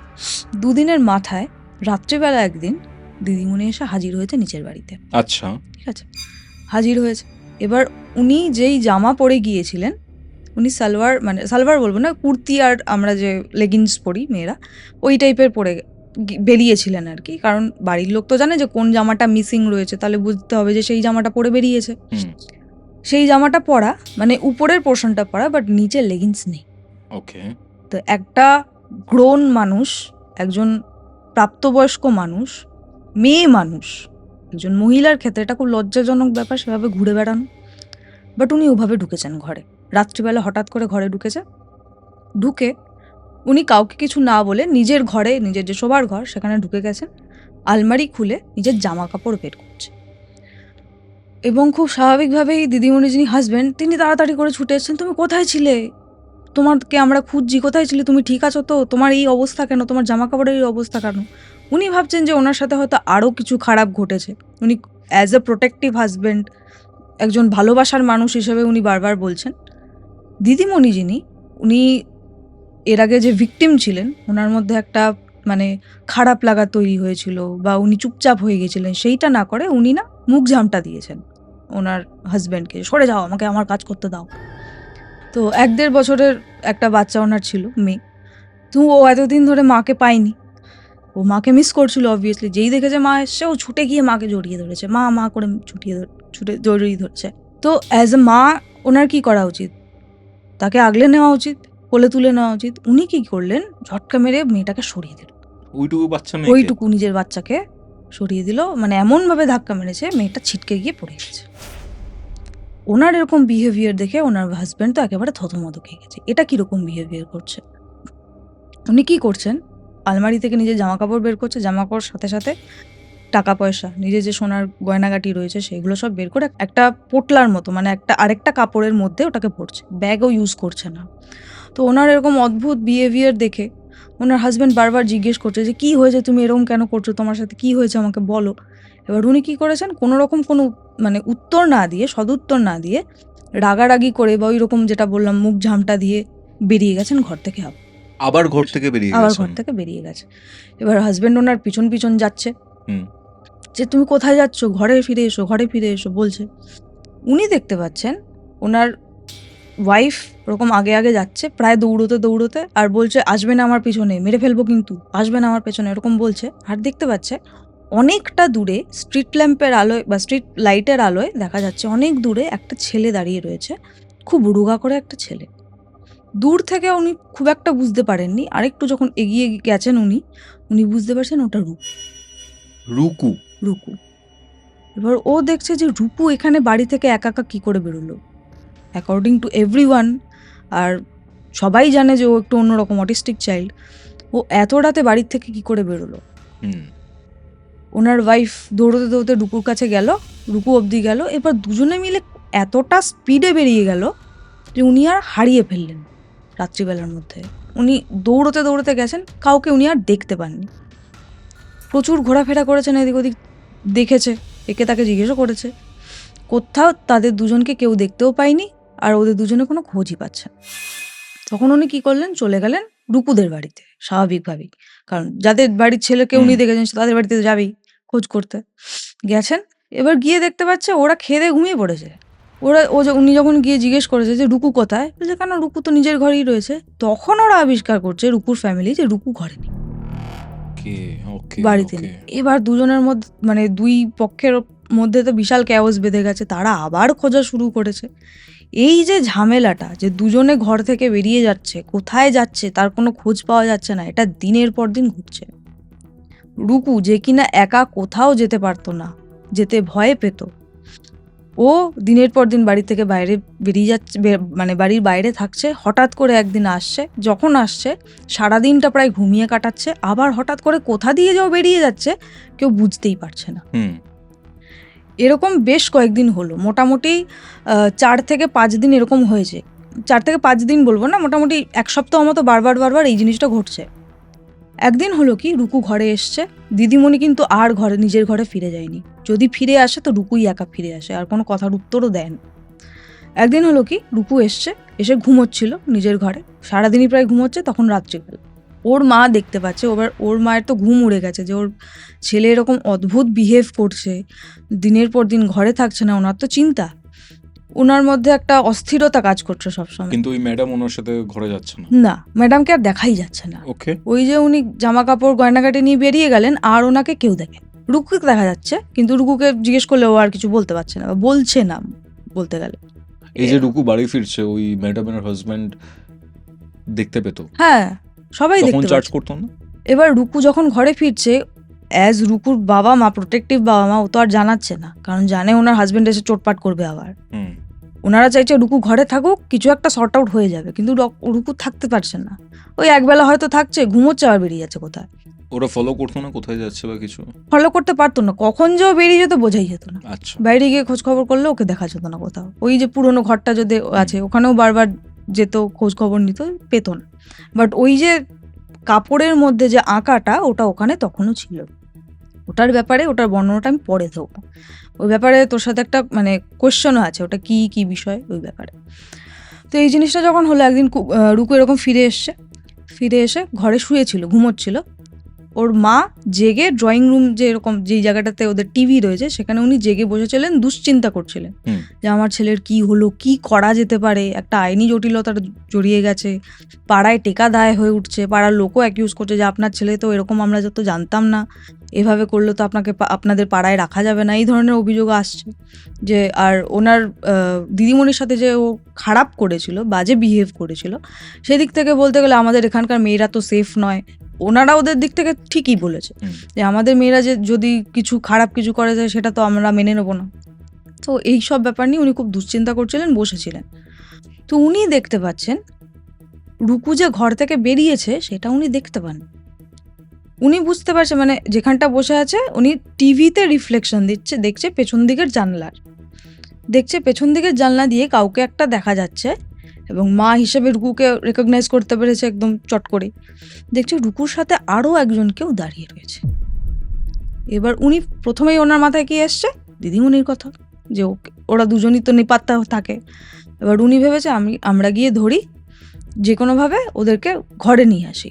এবার উনি যখন বাইরে যাবেন বলে দরজাটা জাস্ট খুলেছে, উনি দেখছে রুকু তো রয়েইছে বাড়ির গেটের ঠিক বাইরে, রুকু এবং সেই যে মাস্টার মশাই, মন্দিরের বাইরে যার সাথে দেখা হয়েছিল, এক্স্যাক্টলি সেই মাস্টার মশাই দাঁড়িয়ে দাঁড়িয়ে কথা বলছে, যেন কিছু একটা শলা পরামর্শ করছে।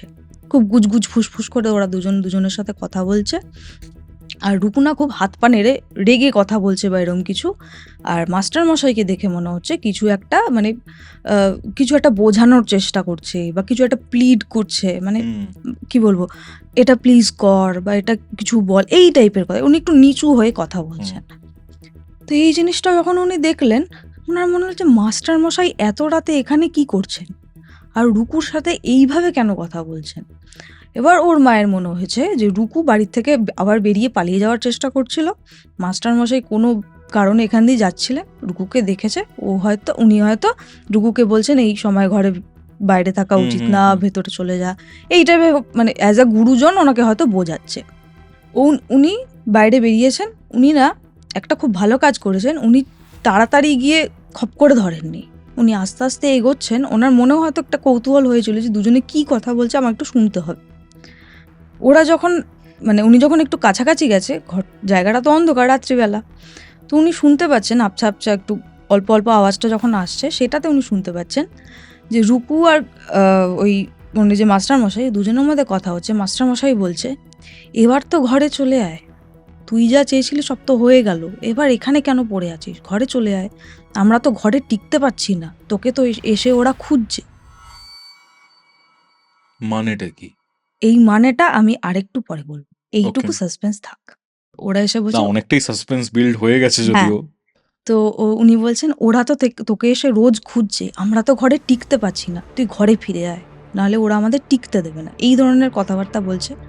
রুকু উত্তর দিচ্ছে একদম স্বাভাবিক মানুষের মতো, সেই যে দাম্ভিকভাবেও কথা বলতো, খুব অ্যাটিটিউড নিয়েও কথা বলতো, সেইভাবে উত্তর দিচ্ছে, আমার এখনো ফেরার সময় হয়নি, আমার কাজটা বাকি আছে, কাজটা শেষ করি তারপর ফিরবো, কাজটা যদি আমি শেষ না করি, আমি না এখানকার থাকবো না ওখানকার থাকবো, এই কথাটা বলছে।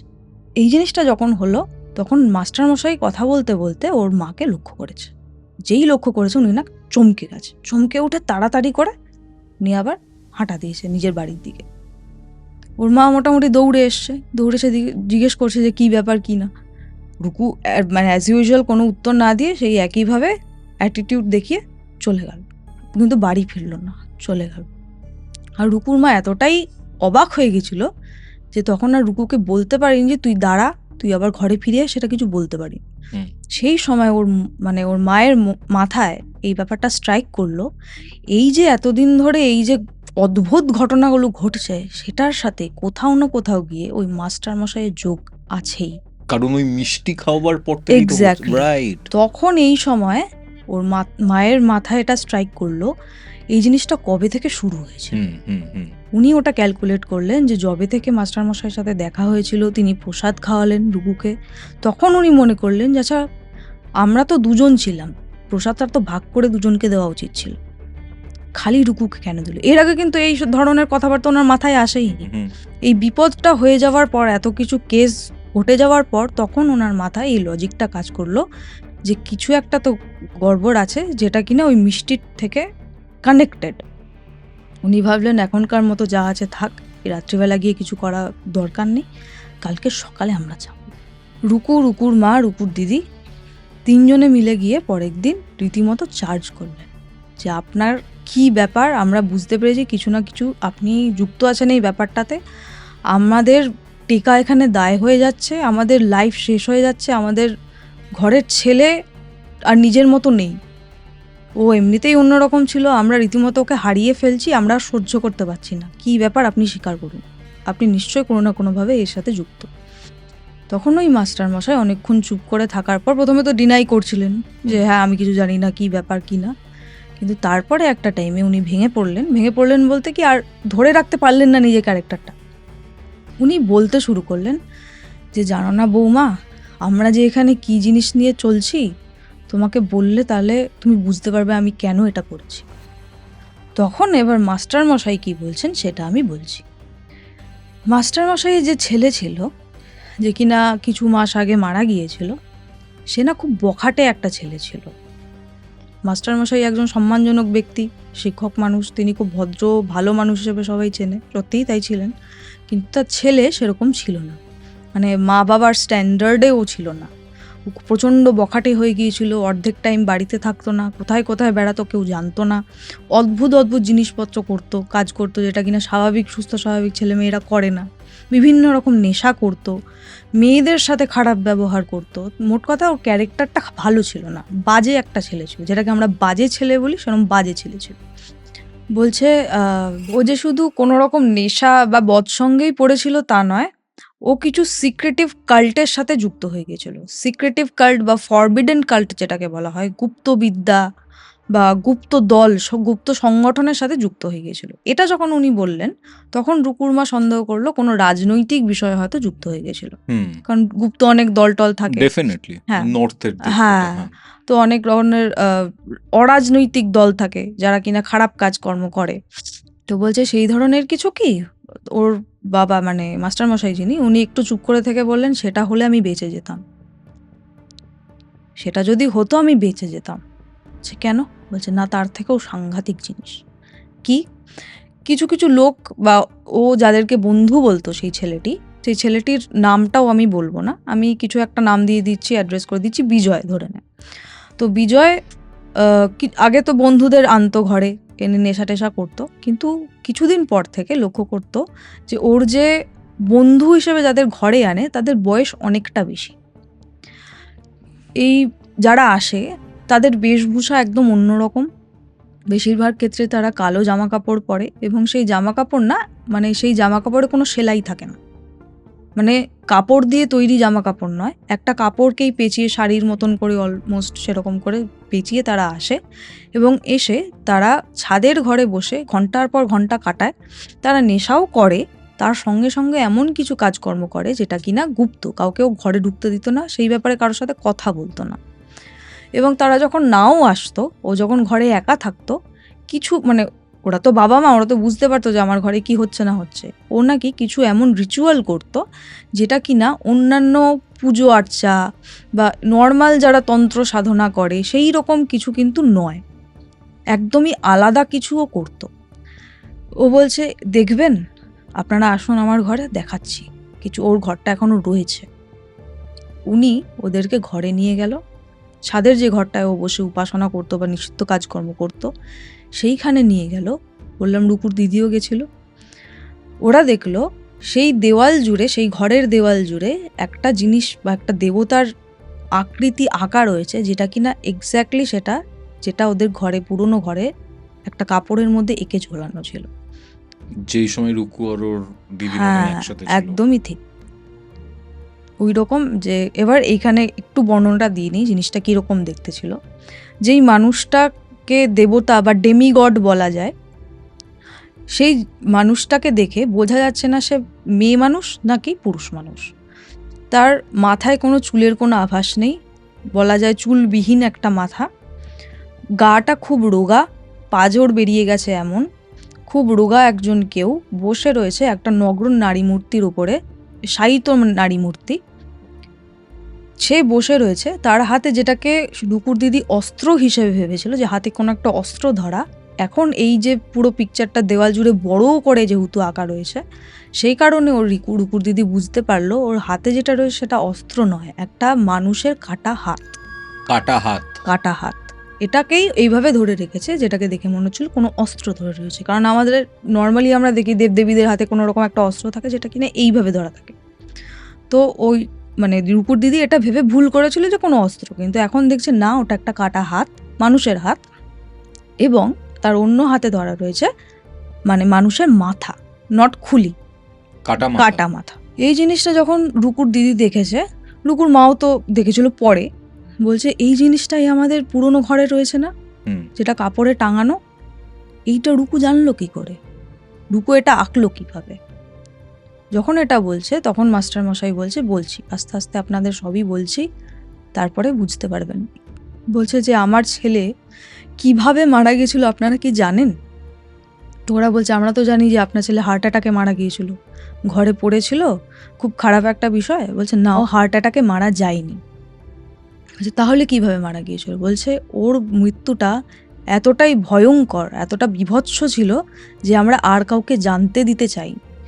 তখন বলছে কেন, কি বিষয়? বলছে একদিন ও এরকম নর্মালি ছাদের ঘরে গিয়ে ওই নিজের কাজকর্ম করছিল। নর্মালি কি হতো, ভোরের পর ও ফিরে চলে আসতো নিজের ঘরে, কিন্তু সেদিনও ফেরেনি। কোনো কারণে ওরা ভেবেছে হয়তো রয়েছে, ওর মতো ওখানেই ঘুমিয়ে পড়েছে, ওরা আর খোঁজও করেনি। কারণ একটা হয়ে যায় না যে বকে যাওয়া ছেলে আর কি বলবো, এরকম একটা মেন্টালিটি তৈরি হয়ে গেছিলো ওদের। কিন্তু দেখছে যখন পুরো দিন কেটে গেছে এখনও ফিরছে না, তখন ওর মা মানে ওই বিজয়ের যে মা, সে উপরে গেল, গিয়ে দেখছে বিজয় নিজের ঘরে পড়ে রয়েছে, তার মাথাটা পুরোপুরি উল্টো দিকে ঘোরানো, ঘাড়ের দিকে, মানে মোচড়ানো মাথা। এবং শুধুমাত্র মাথাই যে মোচড়ানো তা নয়, হাত পায়ের যে জয়েন্ট, মানে কনুইয়ের জয়েন্ট, হাঁটুর জয়েন্ট, সব কটাই মুচড়ে ভাঙা, মানে একটা অদ্ভুত দয়ের মতন পড়ে রয়েছে, ছড়িয়ে ছিটিয়ে পড়ে রয়েছে। মানে বীভৎসভাবে তার মৃত্যুটা হয়েছে, চোখগুলো ঠিকরে বেরিয়ে গেছে, জিভটা বেরিয়ে রয়েছে অনেকটা, মানে ভয়ঙ্কর দৃশ্য। এই জিনিসটা যখন ওর মা দেখেছে, মাস্টারমশাই নিজে দেখেছেন, কিন্তু ওরা কাউকে জানতে দিতে চায়নি। কারণ প্রত্যেকের একটা না অদ্ভুত বিষয় আছে, মানে সামাজিক ভয়, সমাজ কি বলবে, লোকে কি বলবে, এই জিনিসটা থেকে বাঁচার জন্য খুব একটা পাঁচকান করেনি বিষয়টা, কোনো রকমে হার্ট অ্যাটাক বলে চালিয়ে দিয়ে জিনিসটাকে সর্ট আউট করে দিয়েছিল। পুলিশ ইনভেস্টিগেশন হয়েছিল, হয়তো কিছু টাকা পয়সা খাইয়েছিল ডাক্তারকে, জাস্ট ডেথ সার্টিফিকেট লিখে দেওয়ার জন্য যে এটা হার্ট অ্যাটাকেই হয়েছে। যদি পুলিশে কমপ্লেন করা হতো তাহলে হয়তো হতো কিছু একটা করেছিল। হ্যাঁ, এবার হয়তো পোস্টমর্টমে সেরকম ফলস কিছু ধরিয়ে দিয়েছিল লিখে। মোট কথা এটা নিয়ে খুব একটা নাড়াঘাটা হয়নি। তো এইটা অবধিও থেমে গেলে, উনি বলছেন এইটা অবধিও যদি থেমে যেত আমরা পুত্রশোক বুকে নিয়ে মেনে নিতে পারতাম, কিন্তু এরপর থেকে যেটা শুরু হলো সেটা আরও বেশি ভয়ঙ্কর। যেই কথাটা আমি বলেছিলাম যে মাস্টারমশাই রুকুকে চুপি চুপি এসে বলছিল আমাদের টেকা দায় হয়ে উঠছে, তুই ফিরে আয়, কেন বলছিল এবার এটা থেকে বোঝা যাবে। উনি বলছেন আমার ছেলে তো মারা গেল, তার জন্য একটা আমাদের খারাপ লাগা, মন খারাপ, শোক রয়েছে, কিন্তু তারপর থেকে যেটা শুরু হলো, আমরা ধরুন ঘরে শুয়ে রয়েছি, ঘুমোচ্ছি, হঠাৎ করে দরজায় নক, মানে ব্যাঙ্গিং যেটাকে বলে, নক বলবো না, ব্যাঙ্গিং, দরজা কেউ আছড়াচ্ছে, মানে দমদম করে আওয়াজ করছে। উনি যখন খুলতেন দেখা যেত একটা মানুষ, যে কোনো একজন মানুষ, এমন নয় যে একই মানুষ বারবার ফিরে আসছে, বা যে কোনো একজন মানুষকে দেখা যেত।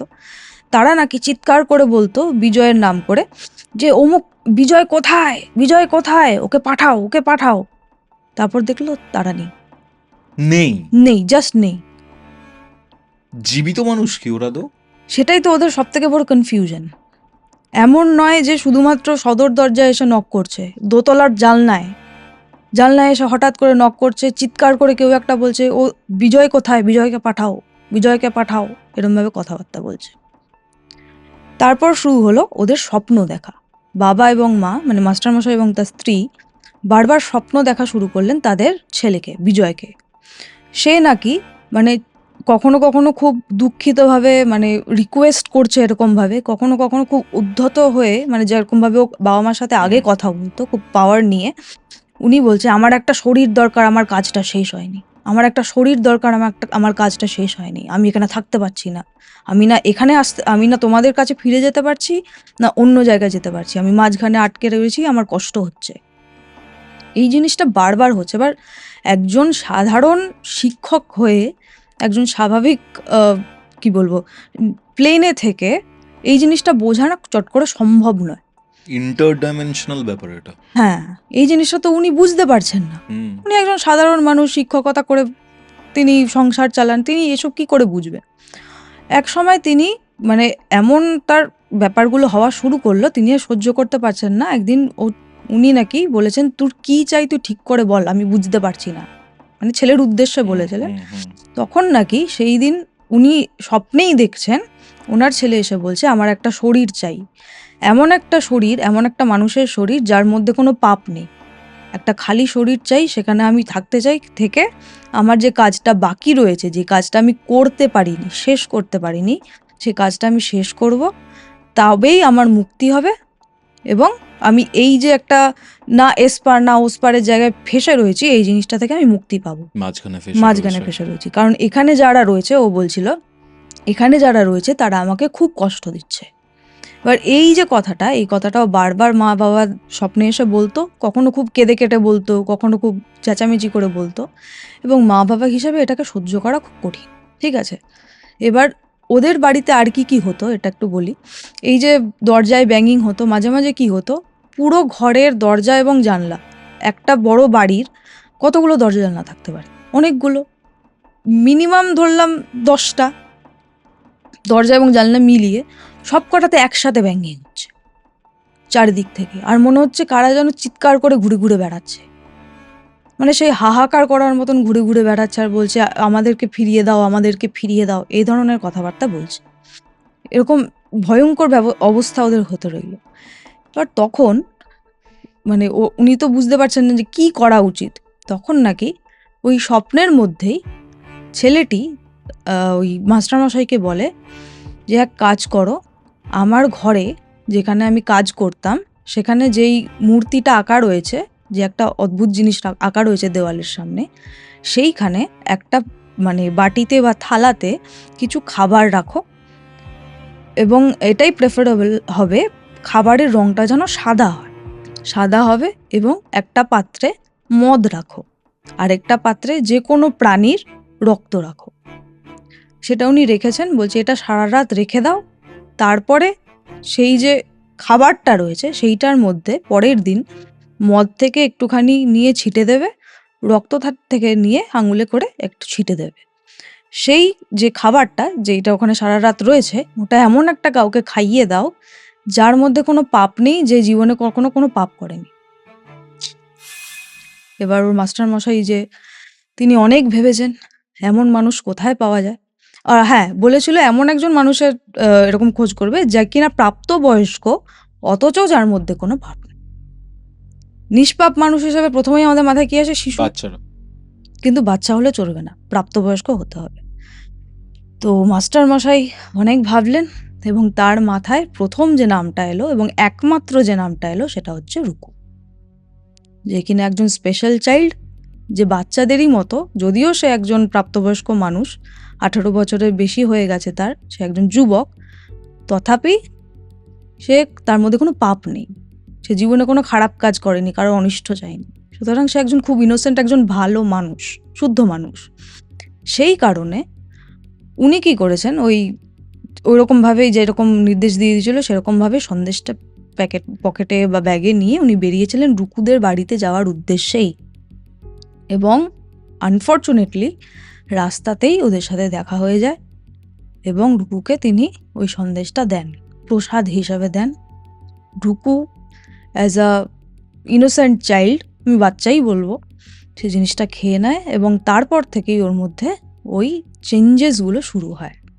মানে তুই বুঝতেই পারছিস যে এই যে বিজয় রুকুর শরীরটাকে আস্তে আস্তে অধিকার করে নিতে শুরু করে। তার উদ্দেশ্য ছিল সেই যে কাজটা করতে গিয়ে বা যেই নিষিদ্ধ কাজটা করতে গিয়ে, যে রিচুয়ালটা করতে গিয়ে সে মারা গিয়েছিল ওরকম বীভৎসভাবে, সেইটা ওকে মানে সমাপ্ত করতে হতো, শেষ করতে হতো, আদারওয়াইজ ও খুব কষ্ট পাচ্ছে। তার সেই দিনই মনে করে দেখ, যেটা বলেছিলাম, রুকু জানলার কাছে বৃষ্টি দেখতে দেখতে হঠাৎ করে বলে উঠেছিল, ওই যে ঢুকে গেল, ওই যে ঢুকে গেল, একটা কালো উঁচু লম্বা ঢুকে গেল। তখন থেকে সেটা থেকে একটু আন্দাজ করে নেওয়া যায় কিছু এমন জিনিস যেটা এই পৃথিবীর নয়, অন্য কোনো রেলমের, অন্য কোনো প্লেনের জিনিস, যেটা কিনা ওদের বাড়িতে প্রথমে ঢুকেছিল যখন রুকু ওকে দেখতে পেয়েছিল, এবং আস্তে আস্তে রুকুর ভেতরে সেটা প্রবেশ করে। প্যাথেটিক, সাংঘাতিক ভাই। তো এই জিনিসটা যখন উনি জানলেন, এবার রুকুর মা তো হাউ হাউ করে চিৎকার করে কাঁদছে যে আমার ছেলেটাকে আপনি কেন এরকম করলেন, ও তো কিচ্ছু জানে না, ও এমনিতেই একজন অসুস্থ একটা মানুষ, ও এমনিতেই অনেকটা কম পেয়েছে এই পৃথিবীতে, তাকে আপনি কেন এরকম করলেন। এবার রুকুর বাবা এমনিতে ভালো মানুষ ছিলেন, কিন্তু এই ধরনের কাজ মানে কথাবার্তা শুনে তিনি রেগে গেছেন, রীতিমতো গালিগালাজ শুরু করেছেন, আপনি কিসের শিক্ষক, এই ধরনের কথাবার্তা বলছে রেগে গিয়ে, এবং সেটা খুব স্বাভাবিক, যে কোনো কেউ হলেই বলবে। তো এবার রুকুর বাবার যখন এরকম চার্জ করেছে, তখন মাস্টারমশাই চুপ করে বসে রয়েছেন, কাঁদছেন, বলছে যে আপনি জানেন না, এই কাজটা করার পর থেকেও না আমরা শান্তিতে নেই, এই জিনিসটা চলছে। মানে ঘরে বাইরে নক করা এইসব। এই জিনিসটা আগেই হতো কি, ওরা বারবার বলতো যে আমাদের মুক্তি দাও বা আমাদের যেতে দাও, আমরা কোথায় যাব, কেন এরকম করছো, এই ধরনের কথাবার্তা বলতো। এবার যখন এই রিচুয়ালটার মাধ্যমে বিজয়কে পাঠিয়ে দেওয়া হলো রুকুর বাড়িতে, বা স্পেসিফিক্যালি বলতে গেলে রুকুর শরীরে, এবার ওর বাড়িতে তো বিজয়, মানে বিজয়ের নিজের বাড়িতে বিজয় আর নেই, এবার এই যে এন্টিটিগুলো ওখানে রয়েছে তারা বিজয়কে খুঁজছে, রোজ এসে এরকম নক করে, এসে জিজ্ঞেস করে কোথায় কোথায় ও কোথায়, বলে আবার দরজাটাকে ধাম করে নিজেই বন্ধ হয়ে যায়। মানে ওদের চোখে ঘুম নেই, ওরা না খেতে পারে, না শান্তিতে একটু বসতে পারে, না ঘুমোতে পারে। এমনও হয় অনেক সময় ঘরের মধ্যে দেখতে পায় যে কেউ একটা যেন, কেউ বা কারা, এমন নয় যে একটা এন্টিটি দেখা যায়, একাধিক এন্টিটিও দেখা যায়, সারা ঘরের মধ্যে ঘুরে ঘুরে বেড়ায়, যেন কাকে খুঁজছে বা কিছুকে খুঁজছে। সেই চিৎকার করে, মানে মানে বীভৎস চিৎকার, বলছে মানে এমন চিৎকার করে আপনার মনে হবে কান দিয়ে রক্ত বেরিয়ে যাবে, এত চিৎকার করে সে বলে, ও কোথায়, ও কোথায়, আমরা খুঁজে পাচ্ছি না, খুঁজে এনে দাও, ওকে না আসতে বলো, এই ধরনের কথাবার্তা বলে। তো মানে ওদের বীভৎস অবস্থা। এই জিনিসগুলো যখন হলো, তখন এই জিনিসগুলো যখন ও সহ্য করতে পারছিল না, মাস্টারমশাই এবং তার স্ত্রী, তখন তিনি রুকুর সাথে দেখা করতে গিয়েছিলেন, বলতে যে রুকু তুই এবার এই ঘরে ফিরে আয়, ওরা আমাদের কিন্তু টিকতে দিচ্ছে না, ওরা রোজ এসে তোকে খোঁজে এবং আমরা ওদেরকে কোনো জবাব দিতে পারি না, তুই এবার ফিরে আয়। এই কথাটাই রুকুর মা সেদিন শুনতে পেয়েছিল।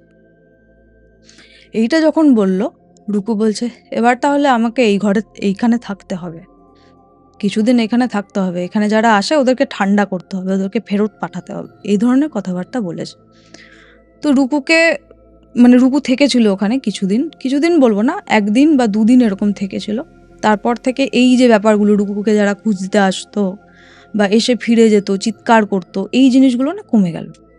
এরপর থেকে যেটা হলো সেটা হচ্ছে, রুকু না ওই যেরকম নিজের বাড়ি থেকে পালিয়ে যেত, কেউ খোঁজ পেত না, এই জিনিসটা হতেই থাকলো, রুকুকে আর পাওয়া যাচ্ছিল না। মানে ধর এক সপ্তাহ থাকলো, মাস্টারের বাড়িতে ব্যাপারটা এন্ড। হ্যাঁ, মাস্টারের ব্যাপারে যে এই বাড়িতে যে এই ভয়ঙ্কর ব্যাপারটা হচ্ছিল, ও নিজে এসে কি যে কাজ করেছে ওর ছাদের ঘরে গিয়ে, ভগবান জানে, কেউ জানে না। এই জিনিসটা হয়ে যাওয়ার পর ওই ব্যাপারটা এন্ড হয়ে গেল। যারা হয়তো ওখানে ছিল তাদেরকে কোনো রকম ব্যবস্থাও করে দিয়ে গেছে। তারপর থেকে রুকুকে প্রায়ই দেখা যেত না, 1-1.5 সপ্তাহ দেখা যাচ্ছে না, আবার হঠাৎ করে একদিন দেখা যাচ্ছে। আর ওই দিদিমণিটা, এবার বলি দিদিমণির ব্যাপারটা, দিদিমণি আর নিজের বাড়িতে ফিরে আসেননি, অথচ ওখানকার যারা মানুষ, রুকুর ফ্যামিলির যারা, বা মাস্টারমশাইয়ের ফ্যামিলি যারা, বা দিদিমণির ফ্যামিলির যারা, তারা কখনো ওদেরকে আর দেখেনি।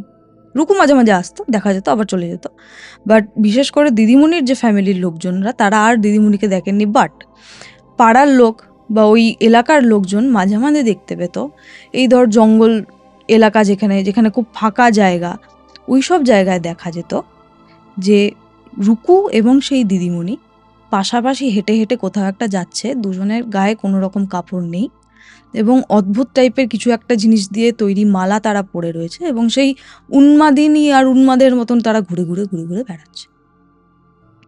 মানে দেখে মনে হতো দুজনেই মানসিক ভারসাম্যহীন।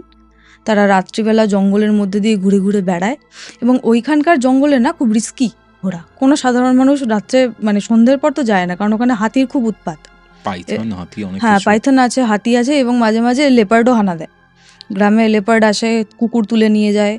তো এই ধরনের জিনিসগুলো ওখানে খুব রিস্কি ব্যাপারটা। কিন্তু ওই রকম জায়গাতেও এবার যারা ধর গাড়ি টাড়ি চালায়, যারা মানে ট্যুরিস্টের জন্য গাড়ি টাড়ি চালায়, তারা অনেক সময় দেখতে পেয়েছে রাত্রিবেলায় যখন তারা গ্রামে ফিরে আসছে, তখন তারা প্রায়ই দেখেছে এরকম তারা জঙ্গলের মধ্যে দিয়ে ঘুরছে বা রাস্তা ক্রস করছে সম্পূর্ণ নগ্ন দুজনে এরকমভাবে ঘুরে বেড়াচ্ছে। কখনো দুজন দুজনের হাত ধরে থাকে, কখনো এমনি দুজন যাচ্ছে আসছে, এরকম দেখা যায়। এটাই ছিল আজকের ঘটনা। আজকের এই ঘটনাটা আপনাদের কেমন লাগলো সেটা কমেন্ট করে জানান। ভিডিওটা ভালো লাগলে অবশ্যই লাইক করে শেয়ার করে দিন অ্যান্ড সাবস্ক্রাইব টু কৌস্তবের আড্ডা। আপনিও যদি আপনার ঘটনা শেয়ার করতে চান অথবা আমার থেকে কোনো স্পিরিচুয়াল হেল্প চান, যোগাযোগ করুন আমাদের অফিসিয়াল হোয়াটসঅ্যাপ নম্বরে, যেটি হচ্ছে 6290675195। নাম্বারটি ডেসক্রিপশন বক্সে, কমেন্ট সেকশনে এবং অন স্ক্রিনও আপনারা দেখতে পাবেন। দেখা হচ্ছে পরবর্তী এপিসোডে। ততক্ষণ অবধি কৌস্তবের আড্ডার এরকম আরও 2টি এপিসোড দেখতে শুনতে আপনার মোবাইল স্ক্রিনে আসা ডান দিকের অথবা বাদিকের বক্সে ক্লিক করুন।